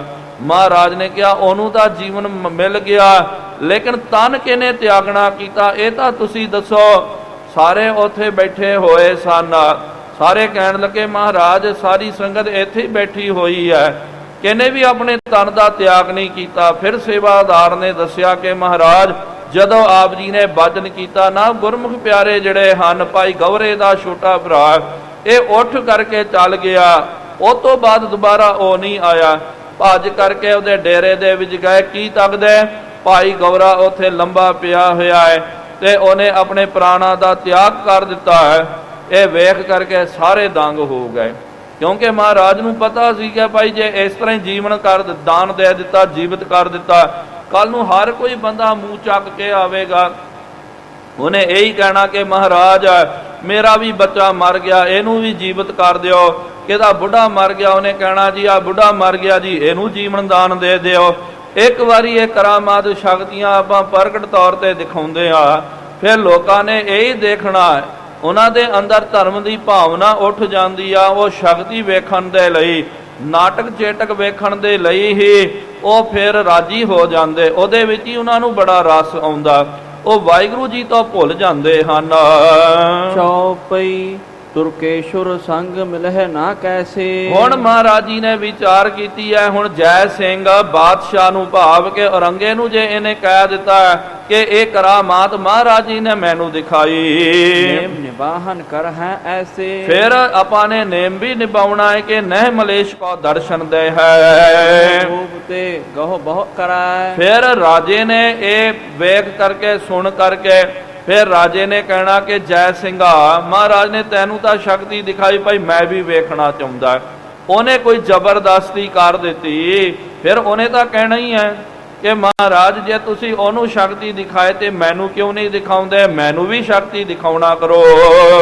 ਹੇਤ ਜਤਨ ਕੋ ਧਰਾ। ਇਹਨੇ ਕਹਿਣਾ ਜੀ ਮੈਂ ਮਹਾਰਾਜ ਨੂੰ ਹੁਣ ਜ਼ਰੂਰ ਮਿਲਣਾ ਚਾਹੁੰਦਾ ਹਾਂ। ਭਰਾਤਾ ਸ਼ਰਾਪ ਪ੍ਰਕਾਸ਼ਾ। ਨਾਲ ਮਹਾਰਾਜ ਜੀ ਨੇ ਇਹ ਵੀ ਵਿਚਾਰ ਕੀਤੀ ਕਿ ਸਾਡਾ ਵੱਡਾ ਭਰਾ ਈਰਖਾਲੂ ਬਣ ਕੇ ਬੈਠਿਆ ਹੋਇਆ, ਸਾਡੇ ਪ੍ਰਤੀ ਉਹਨੇ ਜੋ ਬਚਨ ਸ਼ਰਾਪ ਦਾ ਉਚਾਰਨ ਕੀਤਾ, ਇਸਕੇ ਮੁਖ ਮਹਿ ਗੁਰ ਕੋ ਬਾਸਾ, ਜਿਹਦੇ ਬਚਨਾਂ ਵਿੱਚ ਗੁਰੂ ਮਹਾਰਾਜ ਜੀ ਦੀ ਸੱਤਿਆ ਵਸੀ ਹੋਈ ਹੈ। ਮਹਾਰਾਜ ਨੇ ਕਿਹਾ ਸੀ ਨਾ ਬੇਟਾ ਤੇਰਾ ਬਚਨ ਕਦੇ ਖਾਲੀ ਨਹੀਂ ਜਾਵੇਗਾ, ਸਾਚ ਬਨਹਿ ਤਿਤ ਕੀਰਾ। ਜੋ ਉਹਨੇ ਬਚਨ ਕੀਤਾ ਨਾ ਉਹਦਾ ਬਚਨ ਸੱਚਾ ਹੋਵੇਗਾ। ਹਿਰਦੈ ਨਹੀਂ ਸਤਿਗੁਰ ਕੋ ਡੇਰਾ। ਫਿਰ ਹਿਰਦੈ ਨਹੀਂ ਸਤਿਗੁਰ ਕੋ ਡੇਰਾ ਭਾਵ ਕੇ ਉਹਨੇ ਜਿਹੜਾ ਬਚਨ ਕੀਤਾ ਨਾ ਉਹ ਬਚਨ ਫਿਰ ਪੂਰਾ ਹੋਵੇਗਾ, ਕਿਉਂਕਿ ਉਹਨੇ ਬਚਨ ਕੀਤਾ ਸੀ ਕਿ ਮਹਾਰਾਜ ਦੀ ਤੁਸੀਂ ਬੜੀ ਪੂਜਾ ਕਰਦੇ ਹੋ, ਇਹ ਤਾਂ ਸੀਤਲਾ ਦੇ ਖਾਜਾ ਬਣ ਜਾਣਗੇ, ਬਿਮਾਰੀ ਨੇ ਇਹਨਾਂ ਨੂੰ ਖਾ ਜਾਣਾ, ਖਤਮ ਕਰ ਦੇਣਾ। ਜਿਸਤੇ ਮਤਸਰ ਰਿਸ਼ਤੇ ਆਦ। ਹੁਣ ਮਹਾਰਾਜ ਜੀ ਨੇ ਦੀਰਘ ਵਿਚਾਰ ਕੀਤੀ ਹੈ ਕਿ ਜੇ ਅਸੀਂ ਪ੍ਰਗਟ ਹੋ ਗਏ, ਅਸੀਂ ਸ਼ਕਤੀਆਂ ਦਿਖਾਈਆਂ, ਉਹਨੂੰ ਔਰ ਜ਼ਿਆਦੀ ਆਗ ਲੱਗ ਜਾਵੇਗੀ, ਫਿਰ ਆਪਸ ਦੇ ਵਿੱਚ ਭਰਾ ਮਾਰੂ ਲੜਾਈ ਹੋ ਜਾਵੇਗੀ, ਫਿਰ ਉਹਨੇ ਵੀ ਸ਼ਕਤੀਆਂ ਦਿਖਾਉਣਾ, ਅਸੀਂ ਵੀ ਦਿਖਾਵਾਂਗੇ, ਆਪਸ ਦੇ ਵਿੱਚ ਹੀ ਇਹਦੇ ਵਿੱਚ ਹੀ ਆਪਾਂ ਸੀਮਤ ਰਹਿ ਜਾਵਾਂਗੇ, ਰੱਬ ਦਾ ਮਾਰਗ ਜਿਹੜਾ ਸਾਤੋਂ ਵੀ ਦੂਰ ਹੋ ਜਾਵੇਗਾ। ਫਿਰ ਆਪਾਂ ਲੋਕਾਂ ਨੂੰ ਕੀ ਸਿੱਖਿਆ ਦੇ ਸਕਦੇ ਹਾਂ ਕਿ ਭਾਈ ਰੱਬ ਦੇ ਨਾਲ ਜੁੜੋ, ਨਾਟਕ ਚੇਟਕ ਨਾ ਕਰਨਾ ਕਰੋ, ਕਿਉਂਕਿ ਇਹ ਦਿਖਾਇਆ ਉਹਨੇ ਕਹਿਣਾ ਜੀ ਮੇਰੇ ਸਾਹਮਣੇ ਦਿਖਾਓ, ਤੇ ਫਿਰ ਆਪਸ ਦੇ ਵਿੱਚ ਫਿਰ ਬਹੁਤ ਬਹਿਸਮਬਾਜ਼ੀ ਹੋ ਜਾਵੇਗੀ। ਸਿਆਣੇ ਕਹਿੰਦੇ ਨਾ ਕਿ ਭਾਈ ਕੋਈ ਅੱਗੇ ਮੂਰਖ ਆ ਜਾਵੇ, ਮੂਰਖਾਂ ਦਾ ਟੋਲਾ ਮਿਲ ਗਿਆ, ਉਹਨੇ ਕੋਈ ਜਿੱਦ ਕੀਤੀ ਤਾਂ ਸਿਆਣੇ ਕਹਿੰਦੇ ਹੱਥ ਜੋੜ ਕਰਕੇ ਉਹਨਾਂ ਤੋਂ ਪਾਸਾ ਵੱਟ ਲੈਣਾ ਚਾਹੀਦਾ। ਉਪਜਹਿ ਉਰਮਹਿ ਠਾਨਹਿ ਬਾਦ। ਫਿਰ ਕੀ ਹੋਵੇਗਾ? ਇਹ ਵਾਦ ਵਿਵਾਦ ਇਹ ਕਦੇ ਰੁਕੇਗਾ ਨਹੀਂ। ਇਹ ਹੀ ਝਗੜਾ ਜਿਹੜਾ ਫਸਾਦ ਚੱਲਦਾ ਜਾਵੇਗਾ। ਸ਼੍ਰੀ ਤੇਗ ਬਹਾਦਰ ਭਾਰੇ। ਉਸ ਤੋਂ ਬਾਅਦ ਇਹ ਵੀ ਮਹਾਰਾਜ ਜੀ ਨੇ ਵਿਚਾਰ ਕੀਤੀ ਹੈ ਕਿ ਧੰਨ ਸ਼੍ਰੀ ਗੁਰੂ ਤੇਗ ਬਹਾਦਰ ਜੀ ਮਹਾਰਾਜ ਜੋ ਸਾਡੇ ਦਾਦਾ ਸਤਿਗੁਰੂ ਜੀ ਹਨ, ਗੁਰਿਆਈ ਸੋ ਪਾਏ ਉਦਾਰੇ। ਉਹਨਾਂ ਨੇ ਗੁਰਿਆਈ ਨੂੰ ਪ੍ਰਾਪਤ ਕਰਨਾ ਹੈ। ਹਰ ਗੋਬਿੰਦ ਬੜੇ ਹਮਾਰੇ। ਜੋ ਸਾਡੇ ਵੱਡੇ ਦਾਦਾ ਜੀ ਦੇ ਪਿਤਾ ਜੀ ਜਿਹੜੇ ਹਨ, ਧੰਨ ਸ਼੍ਰੀ ਗੁਰੂ ਹਰਗੋਬਿੰਦ ਸਾਹਿਬ ਜੀ ਮਹਾਰਾਜ, ਹੋਏ ਗੁਰੂ ਇਹ ਬਾਗ ਉਚਾਰੇ। ਉਹਨਾਂ ਨੇ ਬਚਨ ਕੀਤਾ ਸੀ ਜਦੋਂ ਧੰਨ ਗੁਰੂ ਤੇਗ ਬਹਾਦਰ ਜੀ ਮਹਾਰਾਜ ਬਾਲ ਅਵਸਥਾ ਹਾਲੇ ਸਾਧ ਸੰਗਤ ਜੀ ਜਦੋਂ ਉਹਨਾਂ ਦਾ ਪ੍ਰਕਾਸ਼ ਹੀ ਹੋਇਆ, ਗੁਰੂ ਕੇ ਮਹਿਲਾਂ ਦੇ ਵਿੱਚ ਧੰਨ ਗੁਰੂ ਹਰਗੋਬਿੰਦ ਸਾਹਿਬ ਜੀ ਮਹਾਰਾਜ ਜੀ ਗਏ। ਜਾ ਕਰਕੇ ਬਾਲਕ ਸਤਿਗੁਰੂ ਧੰਨ ਸ਼੍ਰੀ ਗੁਰੂ ਤੇਗ ਬਹਾਦਰ ਜੀ ਮਹਾਰਾਜ ਜੀ ਦੇ ਅੱਗੇ ਹੱਥ ਜੋੜਨਾ ਕੀਤਾ ਤੇ ਇਤਿਹਾਸਕਾਰ ਦੱਸਦੇ ਹਨ ਉਹਨਾਂ ਦੇ ਚਰਨਾਂ ਦੇ ਉੱਤੇ ਪਾਤਸ਼ਾਹ ਜੀ ਨੇ ਮੱਥਾ ਟੇਕਣਾ ਕੀਤਾ, ਮੱਥਾ ਟੇਕਿਆ। ਇਹ ਵੇਖ ਕਰਕੇ ਸਾਰੀਆਂ ਸੰਗਤਾਂ ਦੰਗ ਹੋ ਗਈਆਂ। ਬਾਬਾ ਬਿਧੀ ਚੰਦ ਸਾਹਿਬ ਜੀ ਨੇ ਬੇਨਤੀ ਕੀਤੀ ਕਿ ਪਾਤਸ਼ਾਹ ਜੀਓ ਇਹ ਆਪ ਜੀ ਨੇ ਕੀ ਉਲਟੀ ਗੰਗਾ ਬਹਾ ਦਿੱਤੀ ਹੈ। ਇਸ ਤੋਂ ਪਹਿਲੇ ਵੀ ਆਪ ਜੀ ਦੇ ਸਾਹਿਬਜ਼ਾਦੇ ਪੁੱਤਰ ਹੋਏ।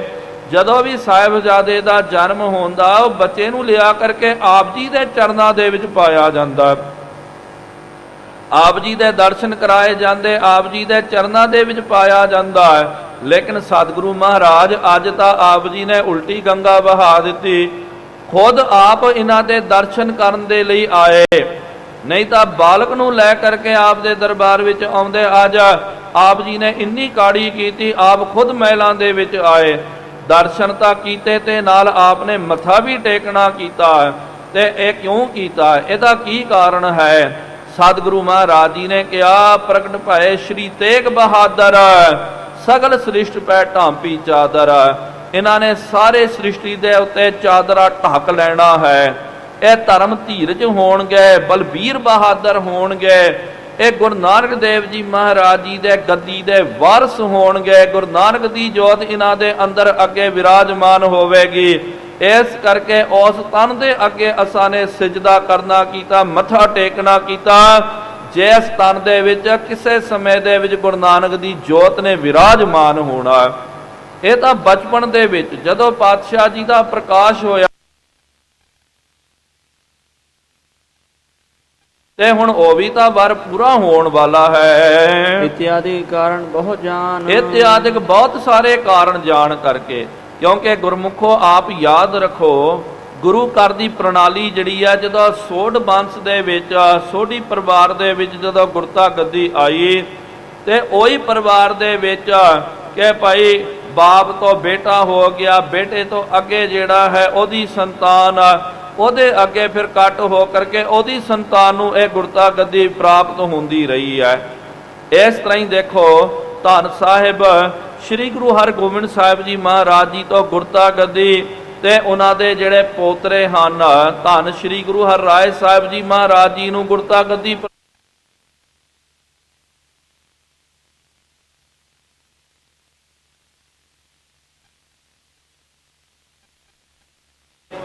ਤੇ ਰਿਸ਼ਤੇ ਦੇ ਵਿੱਚ ਦਾਦਾ ਜਿਹੜਾ ਹੈ ਉਹ ਪੋਤਰੇ ਨੂੰ ਗੁਰਤਾ ਗੱਦੀ ਦੇ ਰਿਹਾ ਹੈ। ਹੁਣ ਅੱਗੇ ਇਹੋ ਜਿਹਾ ਸਮਾਂ ਆਵੇਗਾ ਪੋਤਰਾ ਜਿਹੜਾ ਹੈ ਆਪਣੇ ਦਾਦੇ ਨੂੰ, ਭਾਵ ਕਿ ਉਹਨਾਂ ਦੇ ਦਾਦੇ ਕੌਣ ਵੱਜਦੇ ਸੀ? ਸ਼੍ਰੀ ਗੁਰੂ ਤੇਗ ਬਹਾਦਰ ਜੀ ਮਹਾਰਾਜ, ਉਹਨਾਂ ਨੂੰ ਗੁਰਤਾ ਗੱਦੀ ਪ੍ਰਾਪਤ ਹੋਵੇਗੀ। ਕਿਉਂਕਿ ਇਹਦੇ ਨਾਲ ਸਾਨੂੰ ਇਹ ਪਤਾ ਲੱਗਦਾ ਕਿ ਗੁਰੂ ਨਾਨਕ ਦੇਵ ਜੀ ਮਹਾਰਾਜ ਜੀ ਨੇ ਕਿਹਾ ਸੀ ਕਿ 10 ਜਾਮਿਆਂ ਦੇ ਵਿੱਚ ਇਹ ਗੁਰਤਾ ਗੱਦੀ ਰਵੇਗੀ, ਸਾਡੀ ਜੋਤ ਵਿਰਾਜਮਾਨ ਹੋਵੇਗੀ। ਫਿਰ ਸਦੀਵ ਕਾਲ ਦੇ ਲਈ ਸ਼ਬਦ ਦੇ ਵਿੱਚ ਅਸੀਂ ਸਮਾ ਜਾਵਾਂਗੇ। ਜੋ ਗੁਰੂ ਤੇਗ ਬਹਾਦਰ ਜੀ ਮਹਾਰਾਜ ਜੀ ਨੇ ਕਾਰਜ ਕਰਨੇ ਸਨ ਉਹਨਾਂ ਦਾ ਉਹ ਸਮਾਂ ਨਹੀਂ ਆਇਆ। ਤੇਗ ਬਹਾਦਰ ਜੀ ਮਹਾਰਾਜ ਜੀ ਤੋਂ ਪਹਿਲਾਂ ਧੰਨ ਸ਼੍ਰੀ ਗੁਰੂ ਹਰਿਕ੍ਰਿਸ਼ਨ ਸਾਹਿਬ ਜੀ ਮਹਾਰਾਜ ਜੀ ਨੂੰ ਗੁਰਤਾ ਗੱਦੀ ਪ੍ਰਾਪਤ ਹੋਈ ਤੇ ਗੁਰਤਾ ਗੱਦੀ ਜ਼ਿਆਦਾ ਸਮਾਂ ਨਹੀਂ ਕੀਤੀ ਹੈ। ਧੰਨ ਗੁਰੂ ਹਰਿਕ੍ਰਿਸ਼ਨ ਸਾਹਿਬ ਜੀ ਮਹਾਰਾਜ ਜੀ ਆਪਾਂ ਵੇਖਦੇ ਹਾਂ 2.5-3 ਸਾਲ ਦੇ ਕਰੀਬ ਹੀ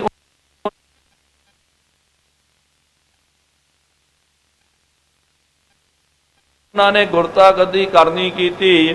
ਫਿਰ ਬਾਅਦ ਦੇ ਵਿੱਚ ਤੇ ਆਪਣੇ ਪੜਦਾਦਾ ਜੀ ਦਾ ਬਚਨ ਮੰਨਦਿਆਂ ਹੋਇਆਂ ਉਹਨਾਂ ਨੇ ਗੁਰਤਾ ਗੱਦੀ ਜਿਹੜੀ ਆ ਧੰਨ ਗੁਰੂ ਤੇਗ ਬਹਾਦਰ ਜੀ ਮਹਾਰਾਜ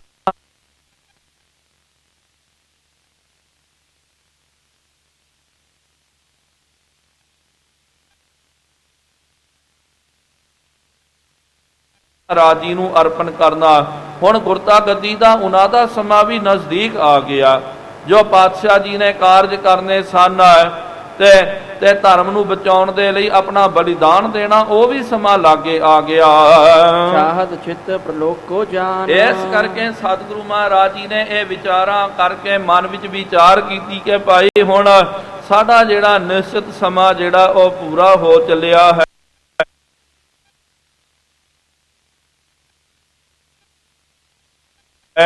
ਹੁਣ ਆਪਾਂ ਨੇ ਪ੍ਰਭੁਰ ਪਿਆਨਾ ਕਰਨਾ, ਪਰਲੋਕ ਗਮਨ ਕਰਨਾ। ਸਤਿਗੁਰੂ ਮਹਾਰਾਜ ਕਿਸ ਤਰ੍ਹਾਂ ਭਾਣਾ, ਕਿਸ ਤਰ੍ਹਾਂ ਇਹ ਕੌਤਕ ਵਰਤਾਉਂਦੇ ਹਨ। ਸਾਧ ਸੰਗਤ ਜੀ, ਉਹ ਇਤਿਹਾਸ ਆਉਣ ਵਾਲੇ ਅਗਲੇ ਦੀਵਾਨਾਂ ਦੇ ਵਿੱਚ ਆਪਾਂ ਨੇ ਸਰਵਣ ਕਰਨਾ। ਹੁਣ ਇੰਨੀਆਂ ਕੋ ਬੇਨਤੀਆਂ ਆਪ ਪ੍ਰਵਾਨ ਕਰਨਾ ਕਰੋ, ਵਿਚਾਰ ਕਰਦੇ ਆ। ਬੇਅੰਤ ਗਲਤੀਆਂ ਹੋ ਗਈਆਂ ਜੀ, ਉਹ ਮਾਫੀ ਬਖਸ਼ਣੀ। ਅਗੇ ਤੋਂ ਸਮਤਾਓ ਸਾਰੇ ਗੱਜ ਵੱਜ ਕਰਕੇ ਫਤਿਹ ਬੁਲਾਈਏ। ਵਾਹਿਗੁਰੂ ਜੀ ਕਾ ਖਾਲਸਾ, ਵਾਹਿਗੁਰੂ ਜੀ ਕੀ ਫਤਿਹ। ਅਚੁਤ ਹੈ ਪਾਰ ਬ੍ਰਹਮ ਅਬਨਾਸੀ ਅਗਨਾਸ, ਹੈ ਪੂਰਨ ਹੈ ਸਰਬ ਮੈਂ ਦੁਖ ਭਾਂਜਨ ਗੁਣ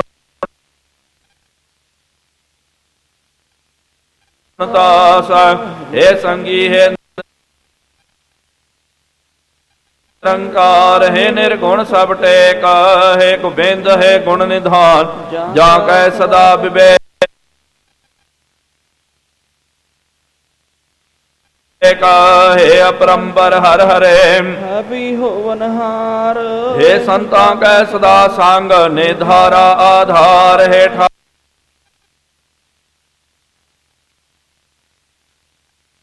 ਕਰਤਾ ਪੁਰਖ ਨਿਰਭਉ ਨਿਰਵੈਰ ਅਕਾਲ ਮੂਰਤ ਆਜੂਨੀ ਸੈਭੰ ਗੁਰ ਪ੍ਰਸਾਦ ਜਪ ਆਦ ਸਚ ਜੁਗਾਦ ਸਚ ਹੈ ਪੀ ਸਚ ਨਾਨਕ ਹੋਸੀ ਪੀ ਸਚ। ਇਕ ਓੰਕਾਰ ਸਤਨਾਮ ਕਰਤਾ ਪੁਰਖ ਨਿਰਭਉ ਨਿਰਵੈਰ ਅਕਾਲ ਮੂਰਤ ਆਜੂਨੀ ਸੈਭੰ ਗੁਰ ਪ੍ਰਸਾਦ ਜਪ ਆਦ ਸਚ ਜੁਗਾਦ ਸਚ ਹੈ ਭੀ ਸਚ ਨਾਨਕ ਹੋਸੀ ਭੀ ਸਚ। ਇਕ ਓੰਕਾਰ ਸਤਨਾਮ ਕਰਤਾ ਪੁਰਖ ਨਿਰਭਉ ਨਿਰਵੈਰ ਅਕਾਲ ਮੂਰਤ ਆਜੂਨੀ ਸੈਭੰ ਗੁਰ ਪ੍ਰਸਾਦ ਜਪ ਆਦ ਸਚ ਜੁਗਾਦ ਸਚ ਹੈ ਭੀ ਸਚ ਨਾਨਕ ਹੋਸੀ ਭੀ ਸਚ। ਇਕ ਓੰਕਾਰ ਸਤਨਾਮ ਕਰਤਾ ਪੁਰਖ ਨਿਰਭਉ ਨਿਰਵੈਰ ਅਕਾਲ ਮੂਰਤ ਆਜੂਨੀ ਸੈਭੰ ਗੁਰ ਪ੍ਰਸਾਦ ਜਪ ਆਦ ਸਚ ਜੁਗਾਦ ਸਚ ਹੈ ਭੀ ਸਚ ਨਾਨਕ ਹੋਸੀ ਭੀ ਸਚ। ਇਕ ਓੰਕਾਰ ਸਤਨਾਮ ਕਰਤਾ ਪੁਰਖ ਨਿਰਭਉ ਨਿਰਵੈਰ ਅਕਾਲ ਮੂਰਤ ਆਜੂਨੀ ਸੈਭੰ ਗੁਰ ਪ੍ਰਸਾਦ ਜਪ ਆਦ ਹੈ ਭੀ ਸਚ ਨਾਨਕਾ ਹੋਸੀ ਭੀ ਸਚ। ਵਾਹੋ ਵਾਹੋ ਗੋਬਿੰਦ ਸਿੰਘ ਜੀ, ਵਾਹੋ ਵਾਹੋ ਗੋਬਿੰਦ ਸਿੰਘ ਜੀ, ਕਲਗੀਆਂ ਵਾਲੇ ਗੋਬਿੰਦ ਸਿੰਘ ਜੀ, ਕਲਗੀਆਂ ਵਾਲੇ ਗੋਬਿੰਦ ਸਿੰਘ ਜੀ, ਬਾਜਾਂ ਵਾਲੇ ਗੋਬਿੰਦ ਸਿੰਘ ਜੀ, ਬਾਜਾਂ ਵਾਲੇ ਗੋਬਿੰਦ ਸਿੰਘ ਜੀ, ਫੌਜਾਂ ਵਾਲੇ ਗੋਬਿੰਦ ਸਿੰਘ ਜੀ, ਫੌਜਾਂ ਵਾਲੇ ਗੋਬਿੰਦ ਸਿੰਘ ਜੀ, ਸੋਜੀ ਪਿਆਰੇ ਗੋਬਿੰਦ ਸਿੰਘ ਜੀ, ਸੋਜੀ ਪਿਆਰੇ ਗੋਬਿੰਦ ਸਿੰਘ ਜੀ, ਵਾਹੋ ਵਾਹੋ ਗੋਬਿੰਦ ਸਿੰਘ ਜੀ, ਵਾਹੋ ਵਾਹੋ ਗੋਬਿੰਦ ਸਿੰਘ ਜੀ, ਵਾਹੋ ਵਾਹੋ ਗੋਬਿੰਦ ਸਿੰਘ ਜੀ, ਵਾਹੋ ਵਾਹੋ ਗੋਬਿੰਦ ਸਿੰਘ ਜੀ। ਗੁਰੂ ਗਰੀਬ ਨਿਵਾਜ ਅੰਤਰਜਾਮੀ ਸਤਿਗੁਰੂ ਸੱਚੇ ਪਾਤਸ਼ਾਹ ਜੀਓ ਮਹਾਰਾਜ ਆਪ ਜੀ ਦੇ ਪਾਵਨ ਪਵਿੱਤਰ ਅਸਥਾਨ ਤਖਤ ਸੱਚਖੰਡ ਸ੍ਰੀ ਹਜ਼ੂਰ ਸ੍ਰੀ ਅਬਚਲ ਨਗਰ ਸਾਹਿਬ ਜੀ ਵਿਖੇ ਸ਼ਾਮਾਂ ਦੇ ਦੀਵਾਨ ਸਜਾਏ ਗਏ ਹਨ। ਸਜੇ ਹੋਏ ਪਾਵਨ ਦੀਵਾਨਾਂ ਦੇ ਵਿੱਚ ਗੁਰ ਇਤਿਹਾਸ ਦੀਆਂ ਕਥਾ ਵਿਚਾਰਾਂ ਹੋਈਆਂ। ਕਥਾ ਵਿਚਾਰਾਂ ਕਰਦਿਆਂ ਬੇਅੰਤ ਗਲਤੀਆਂ ਹੋ ਗਈਆਂ ਜੀ, ਉਹ ਮਾਫੀ ਬਖਸ਼ਦੀਆਂ, ਅੱਗੇ ਤੋਂ ਸਮਤ ਬਖਸ਼ਣਾ। ਆਈਆਂ ਸੰਗਤਾਂ ਦੀਆਂ ਹਾਜ਼ਰੀਆਂ ਤਿਲ ਫੁੱਲ ਭੇਟਾਵਾਂ ਪ੍ਰਵਾਨ ਕਰਨੀਆਂ। ਜੋ ਜੀ ਆਪ ਜੀ ਕੇ ਦੁਆਰੇ ਆਵੇ ਸੋ ਸਦਾ ਹੀ ਰਾਜੀ ਪ੍ਰਸੰਨ ਜਾਵੇ। ਗੁਰੂ ਨਾਨਕ ਨਾਮ ਚੜ੍ਹਦੀ ਕਲਾ, ਤੇਰੇ ਭਾਣੇ ਸਰਬੱਤ ਦਾ ਭਲਾ।